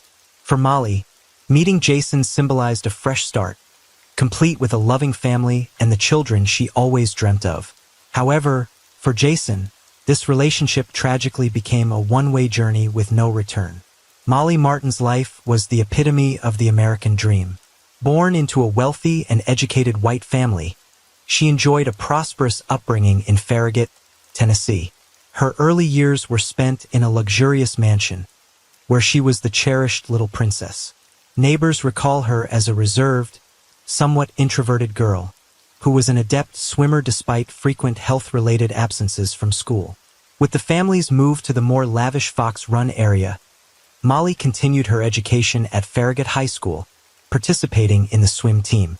Though not as skilled as her peers, Molly still felt like a champion in her own world. Molly's mother, Sharon, a math doctorate from the prestigious Emory University in Georgia, and her father, Tom, an FBI agent and seasoned lawyer, instilled a family motto: success is measured only by achievements, regardless of whether they were real or perceived. The Martinses were known as pillars of society, a family striving for prestige, wealth, and perfect heirs, ready to continue their lifestyle. From a young age, the children were raised with a win-at-all-costs mentality. The main issue was that Molly, the beloved daughter and little princess, didn't live up to these high expectations, unlike her 2 brothers. To maintain their societal facade, Tom and Sharon went to great lengths to conceal why. Molly was perceived as frequently ill, with a supposed issue in her left foot causing her pain and requiring numerous hospitalizations and surgeries. In reality, it wasn't a physical ailment that kept Molly from school, but her mental health. To preserve their external image, Tom and Sharon kept their daughter's issues within the family, with few knowing what happened behind the closed doors of their luxurious mansion. Thanks to her parents' influence, Molly seemingly secured a spot at Clemson, one of America's top colleges. In 2003, her photograph appeared in the Clemson University yearbook as a freshman, but then records of her disappeared. In 2004, Molly began working at the Visage Beauty Salon in Knoxville, where she met stylist Jeremy Taylor. The two started dating and spent a year and a half together. Despite their closeness, Taylor only knew about Molly's leg health issues, necessitating numerous surgeries and often preventing her from working. Yet, he admired her dancing and ballet talents, never questioning the intense strain on her foot. After breaking up with Taylor, Molly joined a dating site where she started a romantic correspondence with Keith McGinn. On February 22, 2007, nearly a year before meeting the widowed father of two, Keith and Molly went on their first date. It was to Keith that Molly first revealed her bipolar disorder and some other accompanying issues. Keith, who suffered from chronic fatigue and depression himself, supported her and moved in with her a month later. Molly found work as a nanny, attended therapy, and things seemed to be going well. The fairy tale ended when she contracted a severe staph infection. The medication for the infection interfered with her bipolar medication, leading to a drastic change in her behavior. According to Keith, at one point, Molly was taking 16 pills prescribed by her psychiatrist daily, plus an additional 10 as needed. Most of these were for her bipolar disorder and manic depressive psychosis. Molly stopped sleeping, and their relationship rapidly deteriorated. In a bid to save their relationship, Molly decided to get pregnant. She always said that children would make her happy, Keith later revealed in an interview. Eventually, she got pregnant. I was terrified because I knew how many medications she was on. I was really scared. On September 16, 2007, Molly miscarried early in the pregnancy. Keith recalled, "She was devastated, but honestly, I was relieved. I thought it was for the best." 5 months later, in February 2008, with no improvement in her condition, Molly was admitted to a psychiatric unit in a medical rehabilitation center in Atlanta, Georgia. Her parents paid for the treatment. A few days after her discharge, she told Keith, "I want to go work as a nanny somewhere in Europe." He took it as a sign of her relapsing and didn't think much of her online advertisement seeking a nanny position. However, she soon informed him that she had found a job in Ireland and would be leaving for a while. Her advertisement was answered by Jason Corbett, unaware of the future nanny's troubles. Jason Corbett was born on February 12, 1976, in Limerick, Ireland. He grew up in a happy and caring family. His parents, John and Rita, raised 8 children, including Jason's twin brother, Wayne. The family valued emotional richness over material wealth, and despite financial struggles after their father lost his job, they strived to provide a nurturing environment for the children. To help out, Jason took a part-time job as a security guard at a school sports center. He was eager to earn money to delight his loved ones. Work ethic and the desire to support those around him were always important values for Jason, making him a favorite among family and friends. Margaret Fitzpatrick, or simply Meg, was one of those who had a deep affection for Jason. Right after meeting, they knew they were meant for each other. Married, they eagerly started planning a family, both desiring a large, happy household. In September 2004, they welcomed their first child, Jack, and 2 years later, their daughter Sarah was born.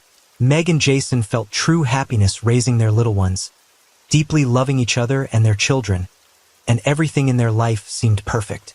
However, this idyllic life came to an abrupt end. On November 21, 2006, just 3 months after Sarah's birth, tragedy struck. Meg woke up with an asthma attack and, despite medical intervention, passed away in the hospital. Her death left 30-year-old Jason in profound grief. In his loneliness and sorrow, only his love for his children kept him afloat. His relatives supported him, understanding the importance of being there for him during this difficult time. Humble and kind, Jason felt uneasy about relying so much on his family for help and childcare. This thought troubled Jason. He didn't want to be a burden, although his family never saw him that way. In 2007, he decided to hire a housekeeper. The first candidate, a Czech woman, didn't click with Jason, so he let her go. Then he hired a Spanish woman, but the language barrier posed problems. Both women were looking for temporary work, not willing to stay in Ireland long-term, which frustrated Jason, who sought a reliable long-term helper. He eventually concluded that the best solution would be to find an English-speaking nanny seeking long-term employment. In early February 2008, he emailed 20-year-old Molly Martins. She sent a resume that, as it would later emerge, contained inaccuracies. Molly claimed she had graduated from Clemson University, although she had actually dropped out. She also stated she had been approved as a foster parent, which was not true. She made no mention of her recent psychiatric hospitalization or her mental health issues. Jason thought he had finally found the nanny he was looking for. The prospective housekeeper agreed to move to Ireland and care for the children. She was living in Knoxville, Tennessee, and flew to Ireland on March 10, 2008. The plan hit a snag right away. At customs, Molly faced difficulties due to her one-way ticket, raising issues with immigration services. She couldn't explain how long she would stay in the country and didn't have a work visa. However, she managed to resolve these issues and was allowed entry. After living in Ireland for 2 weeks, the cheerful American called Keith and informed him that she wouldn't be returning. They broke up over the phone. The children, Sarah and Jack, quickly grew fond of their new nanny and loved her. Jason was happy to see life stabilizing. Molly took good care of the children, giving Jason peace of mind. Over time, their relationship grew closer, and Jason started inviting the nanny out on dates. Jason and Molly, who began their relationship under unusual circumstances, faced challenges. The initial honeymoon phase quickly gave way to reality. However, Jason, recognizing the situation's imperfections, reassured himself with Molly's skillful interaction with his children. The couple got engaged in 2010. Jason loved his new partner, and importantly, he believed his children had also grown to love the caring Molly. After their engagement, Molly suggested moving to America, longing for her homeland. Understanding that the children would miss Molly, Jason agreed. A year later, he transferred to a factory in Lexington, North Carolina, and sold his house in Ireland. That same year, they married in a grand ceremony in Molly's hometown of Knoxville, Tennessee. Molly's father, Tom Martins, walked her down the aisle, while little Jack and Sarah played the roles of ring bearer and flower girl. Jason bought a luxurious home in a popular neighborhood, complete with an 18-hole golf course, club, pool, tennis courts, playgrounds, and parks. He paid $58,350 in cash for the house. The peculiarities began during the wedding celebration itself. For some reason, Molly told her friends that she and Meg, Jason's first wife, had been friends before Meg died of cancer. However, Meg had passed away in 2006, when Molly was not acquainted with Jason and couldn't have known his wife. Meg's death was due to a respiratory illness, not cancer. Regrettably, the happy groom didn't pay much attention to these conversations. Years passed, and the family continued their life in North Carolina. Jason joined the local golf club and became active in the community while Molly worked as a swimming coach. Men were drawn to Jason for his friendliness, and women admired Molly's baking skills and supermodel figure. They appeared to be the perfect couple, an attractive and sociable husband, a well-groomed and athletic wife. They were the most in-love couple you ever saw, always holding hands, always kissing and laughing. They just seemed very, very happy, a neighbor would later say. Molly had been conditioned since childhood to maintain a prestigious facade for the public, no matter what was happening behind closed doors. In reality, the marriage was fraught with difficulties. Jason resisted Molly's persistent attempts to adopt his 2 children. While it seemed a normal desire for a woman who had stepped into the role of mother, her insistence became so intense and obsessive that it started to frighten Jason. According to his sister, Molly convinced neighbors she was the biological mother of the children, and even described her pregnancy with Sarah to acquaintances. The couple constantly argued over the adoption issue. Jason felt unhappy, longing for his home, missing his friends, and the warm family evenings with his brothers and sisters.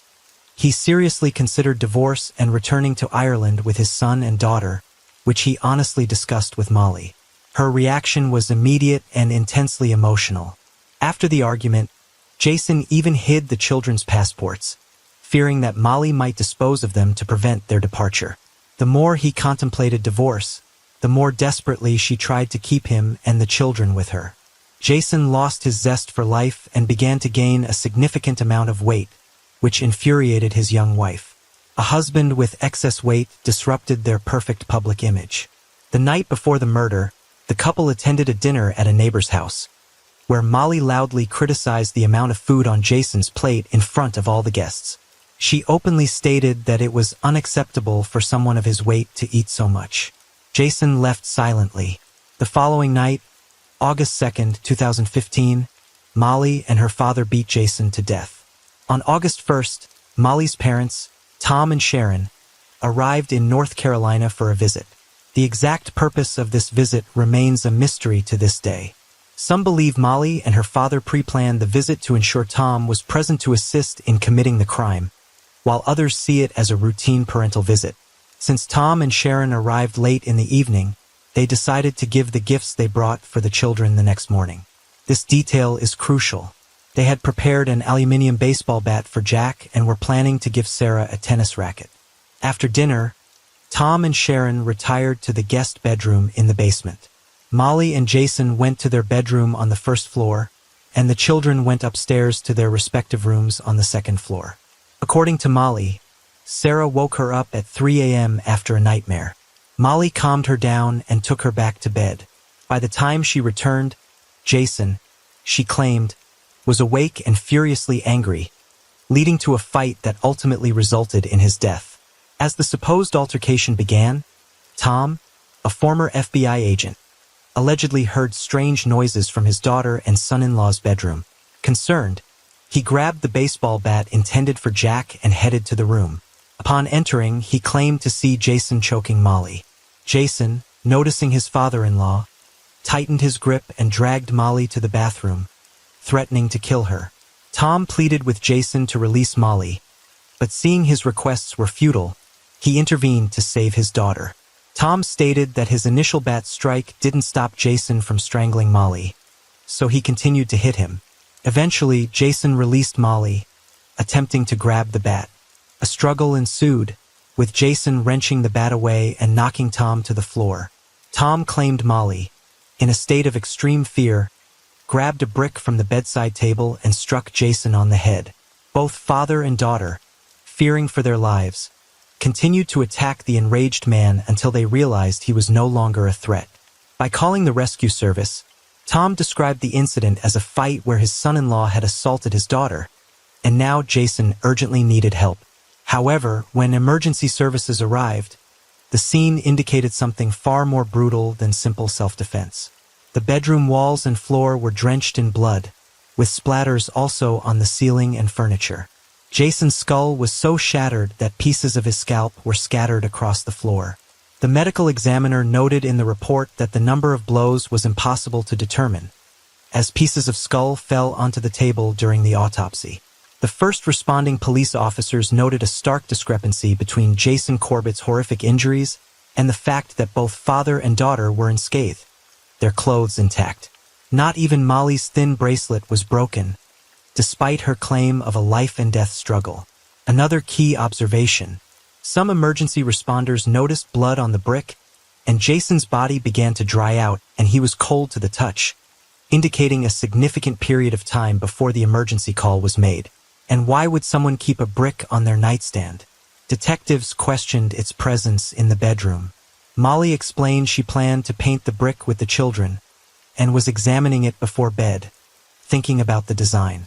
The case hinged on appearances, the external details and testimonies of those involved. During questioning, Molly confessed she had endured years of severe abuse from her husband, keeping silent for fear of losing the children. She said she consulted lawyers who advised collecting evidence of abuse for a custody battle, leading her to plant recording devices around the house. She presented these recordings to the detectives. Tom claimed during questioning that Jason had repeatedly physically abused Molly. However, the investigation found no evidence of physical abuse during Molly's life with Jason. At the trial, the defense insisted on self-defense. Jason Corbett was portrayed as a drinking, violent man who emotionally and physically abused his family. The defense even found people suggesting he might have killed his first wife, Meg.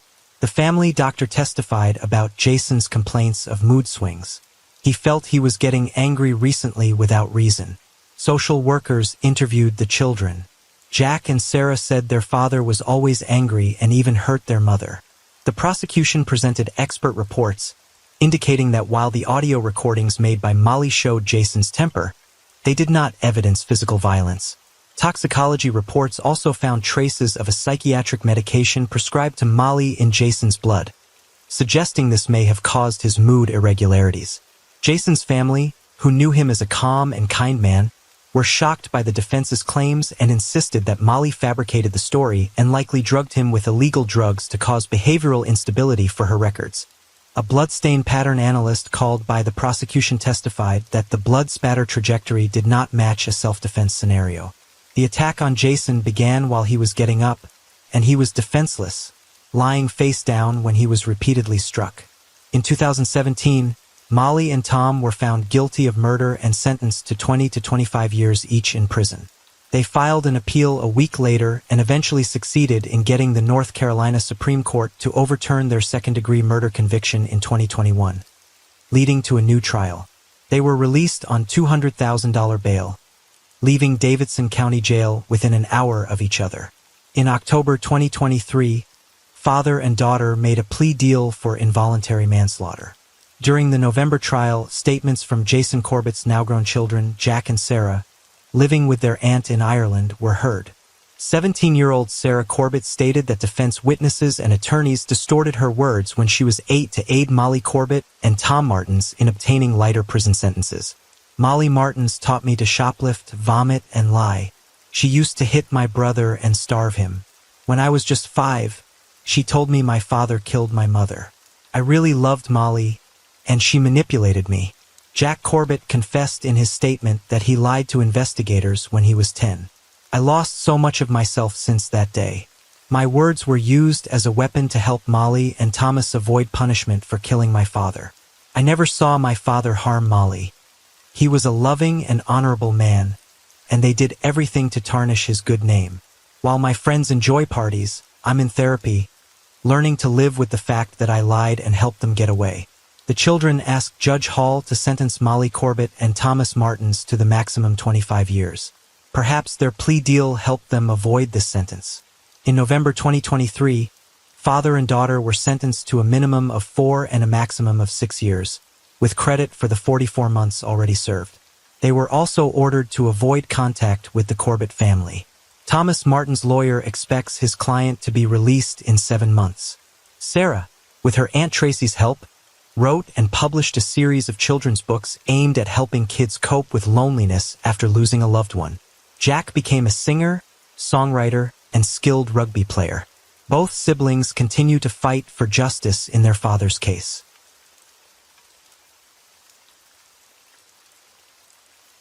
Story 6. One summer day in 2014, the New York Police Department received an unexpected call from a woman requesting to speak with the detective handling the Shell Cologne case. The caller was Deborah Holmes, and she urgently requested a meeting with the investigators. Receiving such surprising news, they hoped this unexpected call might help thaw the long stagnant investigation into a tragic loss that had been at a standstill for 5 years. It was about the case of Shelley Danaszewski's tragic demise, which had caused a stir in Manhattan on the eve of New Year's 2010. Shell Kovlin grew up on the West Side, immersed in an Orthodox Jewish community. Her family's deep-seated roots in this tight-knit neighborhood shaped her upbringing. Shelley's journey from a blissful childhood to an accomplished adulthood was marked by her love for learning and academic excellence.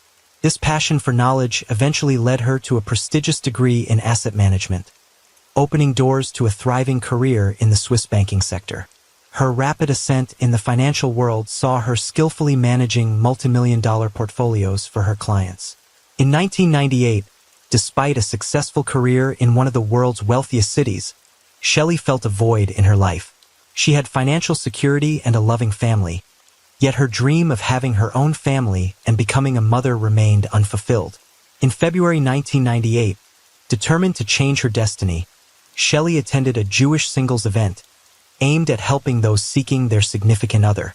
It was there that she met 26-year-old Rod Kovlin, a fellow professional in the banking sector. The young couple shared many common interests, both driven by ambitions for success and stability in life. Their connection was instant and profound. The relationship blossomed rapidly as they complemented each other perfectly, disregarding the notable age difference. Shelley and Rod were inseparable, spending every moment together. Their love was so intense that shortly after meeting, they decided to get married. Despite some acquaintances considering it a hasty decision, for Rod and Shelley, everything felt just right. The happy couple soon welcomed two beautiful children, a boy and a girl, completing their family. On New Year's Eve 2009, the idyllic life of the Kovlin family was shattered by a tragic accident that led to Shelley's death. Initially, the police deemed it a freak mishap. At the early stage of the investigation, they were convinced it was just that. Early in the morning of December 31st, at the Manhattan police station, two officers wrapping up their night shift were discussing their holiday plans over coffee. However, the calm atmosphere was abruptly disrupted at 7:30 a.m. by an urgent phone call. Rod Kovlin, from the Upper West Side, in a frantic state, informed the officers about bizarre occurrences at his ex-wife Shelley Danaszewski's house. He had found her submerged in blood-stained water, lifeless.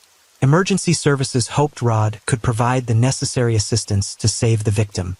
Following the operator's instructions over the phone, Rod pulled her out of the water and attempted resuscitation, but it soon became clear that saving her life was impossible. Shelley's body was cold and motionless. A distraught Rod covered her with a blanket he found in the bedroom and waited for the police to arrive. Thus, on the last day of 2009, Manhattan witnessed a heartbreaking event in the life of Rod Kovlin. The police team arrived swiftly at the scene of the incident. Upon arrival, they quickly assessed the situation and cordoned off a central street in Manhattan. They were greeted by a lavish residence just steps away from the city park. The Upper West Side was known for its safety, and the officers initially surmised that Shelley Danaszewski's death was another tragic case of self-harm. Entering the apartment, they found children's toys scattered around, not unusual given the upcoming holiday. They then proceeded to the bathroom, where the woman's body, wrapped in a blanket by her husband, lay. The bloody water in the tub and the wet floor indicated that Rod had recently pulled the body from the water. A wound on the back of Shelley's head, still bleeding, was noticeable. Surveying the bathroom, the officers noted an open cabinet door with a torn hinge, suggesting the woman might have slipped and torn it off while trying to hold onto the door. Forensic experts, who arrived shortly after, conducted a thorough examination to rule out other possible causes of the tragic incident.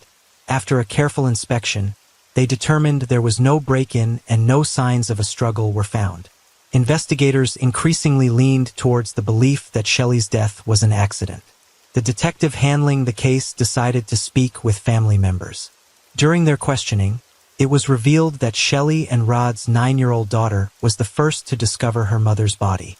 Traumatized and shocked by what she had seen, the girl managed to tell the police officer how everything happened. It turned out that the previous night, she and her younger brother had been sleeping in their mother's bed, a fairly common occurrence. Waking up in the middle of the night and noticing her mother's absence, she went to look for her and stumbled upon the horrifying scene in the bathroom. The frightened child hurriedly contacted her father for help. Rod and Shelley had just separated, and he had moved into a new apartment in the same building on the same floor. Crossing the corridor was all it took to reach his apartment. The girl called her father, who was nearby, and arrived immediately. Entering the bathroom, he pulled Shelley's body from the water and called for emergency services. The girl's account matched exactly what Rod had described, confirming the theory of an accidental death. The police informed Shelley's relatives about the tragedy, which deeply shocked everyone. The autopsy and forensic examination were scheduled for the day after the body was found. However, surprisingly, it never took place. When the medical examiner called the investigators to start the examination, he unexpectedly learned that despite its necessity, the procedure would not be conducted. This baffled the examiner, wondering how this could happen. It turned out that a rabbi from the synagogue Shell frequented had intervened. He contacted an organization responsible for the burial of Orthodox Jews, which then requested the police for permission to access the tragedy site for religious rites required by the victim's family's faith. Permission was granted, and a team, accompanied by the rabbi, arrived at the scene. They cleaned the bathtub of blood traces and prepared Shell's body before the burial. All collected evidence and clues were destroyed before reaching the police's forensic department. The organization acted swiftly because autopsies are considered taboo in Orthodox Jewish tradition, seen as desecrating the deceased's body. In this case, the synagogue's rabbi exerted pressure on Shell's family. Grieving relatives and husband, appreciative of the rabbi's assistance and with no doubts about the accidental nature of the incident, didn't object to his help. The family also agreed to forego the autopsy, leaving the funeral arrangements to the burial preparation organization. Thus, within 24 hours, Shell was buried. Hundreds of people attended to pay their last respects and offer condolences to the family. Later, upon learning from the police that potential clues were destroyed during the cleaning of the bathroom, doubts about the official version of Shell's death began to haunt her parents. A fall in the bathtub certainly posed a risk, but the likelihood of death from such an accident seemed increasingly improbable to them. Although nothing substantiated their doubts, the thought that their daughter's demise was not accidental troubled them deeply. Since the evidence was destroyed, the New York Police Department lost the opportunity for further investigation, prompting the family to hire a private detective to clarify the circumstances and verify if Shell's death was indeed due to a tragic fall. The private investigator hired by the woman's relatives began unraveling this peculiar case, first visiting the deceased's family home to speak with the relatives.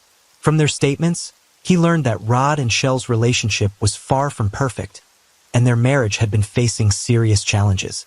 The couple had celebrated their 10th wedding anniversary in 2008, but soon after, their marital bliss began to crumble. Rod faced difficulties in his career, frequently changing jobs. It was revealed that he had developed a gambling addiction, investing huge sums in it. These behavioral changes worried Shelley. She was dissatisfied with her husband neglecting the family, spending extensive time on computer games. Rod was using their savings for backgammon tournaments, which Shell had complained about to her close ones, frustrated by the amount of family money he spent on his numerous travels. Additionally, she discovered that he had been unfaithful during his many trips. It's important to note that Shelley was neither passive nor naive regarding her husband's behavior. Upon discovering his infidelities through his emails, she decided to end their marital relationship and obtained permission for a religious divorce. Externally, the couple still appeared as spouses, but Rod had moved into another apartment in the same building. An official divorce required some time to process. Despite their separation and strained relations, Shelley and Rod tried to maintain a friendly facade, especially for their children. However, conflicts and disagreements often arose due to Rod's behavior. Shell had recently expressed to her close ones her grievances about her husband, describing him as aggressive and hot-tempered. She felt he was monitoring her, entering her apartment when she wasn't home and checking her emails. She also suspected that Rod had installed a camera in the building's corridor to see when she came home. These complexities in their marital life could have been grounds for further investigation into Shell's death. Gathering all these details, the private detective proposed the theory that Rod might have been involved in his wife's demise. He needed to conduct further investigations to uncover the whole truth. The detective's first goal was to determine if a crime had indeed taken place at the scene where the body was found. He planned to inspect Shell's apartment but encountered a problem. The door was sealed. Without hesitation, he obtained a court order to access the site and with it, accompanied by New York police officers, he arrived at the scene. He attempted to unlock the door with a key provided in advance, but the stubborn lock resisted for some time. After a few moments, Rod Kovlin emerged from his apartment at the end of the corridor. He claimed to have heard noise and came to check what was happening. Upon questioning by the police and the detective, Rod took the key and effortlessly opened the door. This raised some questions for the detective. Did Rod really just happen to hear sounds in the corridor, or was he intentionally monitoring the situation? Once inside the apartment, the detective focused intently on finding evidence to support his theory of murder. According to Shell's relatives, she was home on December 31st, but her phone was missing. The detective thoroughly searched all rooms, only finding the woman's phone charger while the phone itself was not located. The detective also faced the task of examining the bathroom, the site of Shell's demise. He paid special attention to the hinge that investigators believed she had torn off during a fall. The more he examined this item, the more he doubted that Shell could have torn off the metal detail which was securely attached to the cabinet. It would have required immense strength, and even considering the woman's weight, there were significant doubts about such a possibility. After a long discussion with law enforcement, the detective tried to convince them that this was not an accident, but a homicide. The investigators were not persuaded, citing a lack of evidence. As a result, a decision was made to perform an autopsy to conclusively determine the cause of death. The impending exhumation of Shell's body sparked serious contemplation and debate within her family. More than 2 weeks had passed since her burial, and it was a difficult decision for her loved ones to make. In the Jewish religion, such interventions are viewed very negatively, and religious leaders often oppose this practice. The family needed time to decide. Despite the prohibitions, they deemed it crucial to uncover the truth about their daughter's death and agreed to the exhumation. However, this step was complicated not only by moral considerations. To carry out the exhumation, a special order from the prosecutor's office was required, which was not easy to obtain. Despite the family's consent, it took almost 3 months. After securing the necessary documents, the exhumation and autopsy were conducted. The results were startling. The examination revealed that Shell did not die from a fall but from asphyxiation due to violent strangulation which had broken her neck bones. Consequently, the official version of her death changed. No longer could her passing be considered an accident, and it was officially recognized that the young woman had been murdered. The detectives' efforts and suspicions proved to be well-founded. The autopsy results of Shell's body played a pivotal role, prompting the New York Police Department to immediately resume the investigation into her death. Investigators began meticulously examining new details, including phone call records and bank statements, all information crucial in a murder investigation. Besides family members, everyone who had any interaction with Rod and Shelley was questioned: the nanny, housekeeper, and even the lawyer handling their divorce. The lawyer informed the police about the oddities he had observed in the couple's behavior. At the first divorce hearing in May 2009, Rod claimed he couldn't pay alimony due to unemployment. The judge jokingly suggested that Rod might have to give up his favorite games, which infuriated him in the courtroom, revealing his true nature to everyone. Rod didn't stop there. He sought revenge against Shell, accusing her of an indecent lifestyle, misusing funds, and even calling her employer with slanderous claims about drugs and violence towards their son. These false accusations caused significant trouble for Shelley. An investigation initiated based on these claims found no evidence to support her husband's words. However, the most appalling aspect of this story was when Rod and Shell's son revealed how his father had coached him to say phrases aimed at discrediting his mother. Rod paid a heavy price for his vile actions. At a new divorce hearing on July 7, 2009, he was prohibited from being alone with his children, a measure that remained in effect even after Shelley's death. Rod was not granted custody of his children, and a social worker handed them over to Rod's parents, inciting his rage. He likely believed that he would finally take responsibility for his children. Police also interviewed a woman who had previously cared for Rod's children before being dismissed by him. She provided detectives with intriguing information. It turned out that on December 30th, Shelley underwent an expensive keratin hair treatment worth several $100s. Post-treatment recommendations included avoiding moisture and heat exposure for several days, thus prohibiting baths or showers. This raised a question. Why would Shelley risk damaging her hair by disregarding these recommendations? Investigators speculated that Shelley didn't take a bath on the day of her death. However, their conclusions weren't direct evidence, and it was insufficient to charge anyone with murder based on this alone. Detectives also reviewed the building's surveillance footage where the couple lived. On the day of the murder, they noticed Rod's peculiar behavior. At 4 a.m., he left his apartment dressed as if he was going outside. He returned after some time. The night watchman at the building's entrance, who was interrogated, found Rod's early morning outing unusual, as he had never left so early before. The watchman remembered Rod asking if he needed anything, to which he replied negatively. However, Rod returned a few minutes later with chocolate bars, offering them to him. The investigators believed Rod's behavior was deliberate to create an alibi for himself. Rod now became the primary suspect, and the investigators' task was to prove his guilt by any means necessary. Their main question was what could have driven Rod to murder his wife. During the investigation, despite 2 divorce hearings, Shelley and Rod were still officially married, meaning that without a will or divorce, the property would automatically go to Rod. It was a matter of over $5 million. Another crucial point was that on December 31, 2009, Shelley had made an appointment with her lawyer to change her will, intending to exclude her husband. This undoubtedly was a blow to Rod and provided a motive for the crime. The money, $5 million, which Rod could lose, was undoubtedly such a motive. Since he was already a suspect, all of Shelley's assets were transferred to a secure account, pending further evidence of his involvement in the crime. It was clear that if Rod had been monitoring his wife, he could have known about her meeting with the lawyer to remove him from the will. Investigators suspected that Rod had installed spyware to track his wife. Surveillance footage also showed Shelley returning home at 8 p.m. the night before, talking on the phone, which was never found after the crime. Now they knew for sure the phone was in the apartment. They decided to conduct another search of the crime scene. Upon returning to the apartment, the investigators didn't have to look long.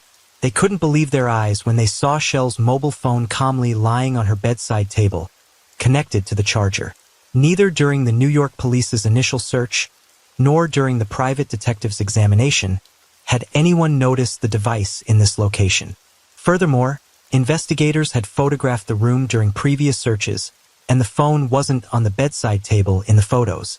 There was only one explanation. Rod had brought the mobile phone back into Shell's sealed apartment. Whether this act was a foolish mistake or a deliberate taunt of the investigation was anyone's guess. Rod was called in for questioning, but he had already hired a lawyer who advised him to remain silent. The investigators had to continue looking for new evidence of his involvement. After examining Rod's phone records, police found frequent calls to a number registered in Jacksonville, North Carolina. The number belonged to Deborah Holmes, a married woman with 3 children. She was 14 years older than Rod.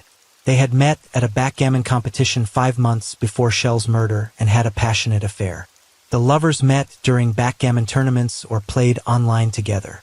The investigators saw a chance to find a lead and decided to call the woman to ask her a few questions. To their surprise, Deborah responded that her lawyer had advised her not to speak to them. Confronted with another refusal, law enforcement officials decided to inquire about the name of the attorney. It turned out to be the same lawyer representing Rod Coughlin. The police's last hope rested on finding compromising messages or electronic correspondence between Rod and Deborah. They hoped to discover these on Shelley's recently found phone. Unfortunately, all messages had been professionally deleted. Even expert programmers couldn't retrieve the data. Rod had meticulously planned everything, seemingly mocking the authorities. Days turned into months and years, and it became apparent that Rod Coughlin was evading justice. Perhaps the crime he committed was perfect, but the rabbi's cleanup of the bathroom, erasing all traces of blood and other evidence, played a crucial role. This action destroyed all potential DNA, fingerprints, or fibers, complicating the investigation, which increasingly dragged on. Rod never admitted to his crime, and the lack of evidence prevented the case from going to trial. 5 years had passed since the investigation into Shelley's demise began, yet no arrests had been made. After years of fruitless searches for clues and evidence of Rod Coughlin's involvement in his wife's demise, the suspect's mistress suddenly came forward. Following her phone call, the police invited her to the station. Deborah Holmes immediately came in. It turned out that she and Rod had broken up a few months earlier, prompting her to contact the police. What she shared with the investigators over the next 3 days shocked them. Deborah had much to reveal.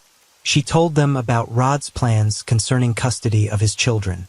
Since Rod was still a suspect in his wife's demise and had no custody rights over the children, he couldn't access his deceased wife's money. Rod was prepared to do anything to seize Shelley's millions and had hatched a vile plan. Coughlin planned to convince his 15-year-old daughter to fake an assault, later accusing his father, Rod's dad, of the crime. This would land the grandfather in jail, losing custody rights over the grandchildren. Rod hoped his daughter would agree to his plan in exchange for money. Meanwhile, the criminal had been regularly withdrawing money from the only account he had access to, the one where Shelley had deposited funds for their children's education. Rod's parents noticed he was squandering the savings, which should have been for his daughter and son's future. They were very unhappy with his lack of interest in his children's lives, leading to a dispute.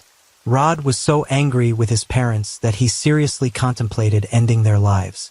In 2012, Rod Coughlin confided his plan to Deborah.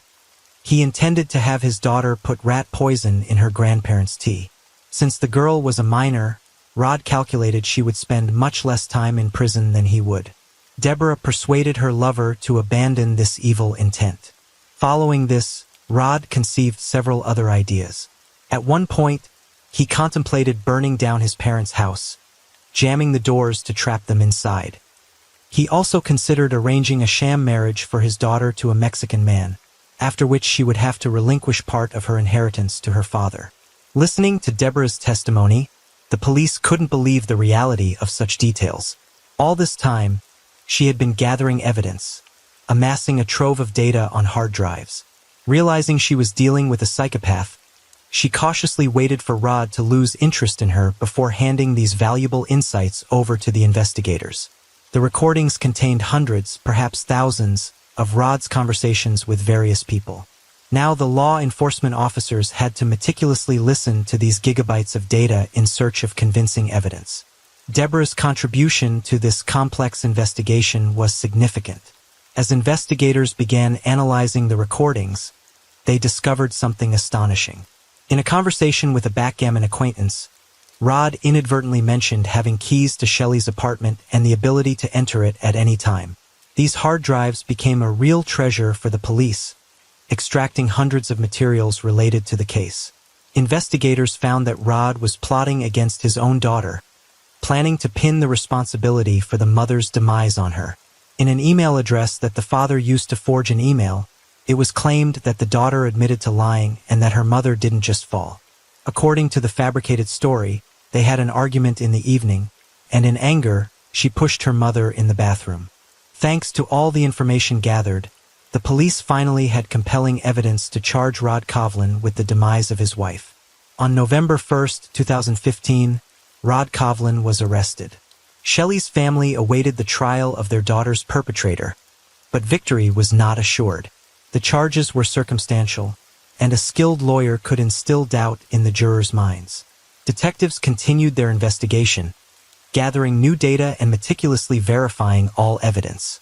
Soon, irrefutable proof emerged from an unexpected source. While in prison, Rod Coughlin revealed details of his wife's demise to a fellow inmate. He described his actions in detail, even mimicking the gesture he used to strangle her. The police requested surveillance footage and found it perfectly matched the autopsy results. This was direct evidence of Rod's guilt, almost amounting to a confession. The trial lasted 7 long weeks. During this time, the jury heard all the heinous plans Coughlin intended to execute, including taking his wife's life, targeting his parents, and framing his own children. The jury was appalled by his cold-blooded and deceitful nature. It took them 2 days to reach a final verdict. In March 2019, the court found Rod Coughlin guilty of the demise of Shelley Danaszewski, his wife and the mother of his children. Despite the lack of direct evidence, he was sentenced to life imprisonment, with the possibility of parole only after 25 years. Shelley Coughlin was a successful and determined woman who sought simple family happiness. However, a ruthless, greedy monster crossed her path, destroying not only her life, but also those of her children and loved ones. This tragic story found justice thanks to Deborah Holmes' determination. The criminal was punished for his horrific actions. Deborah's courage likely helped not only in achieving justice, but also in preventing possible future crimes. Rod Kovlin will never again harm his family or the citizens of New York.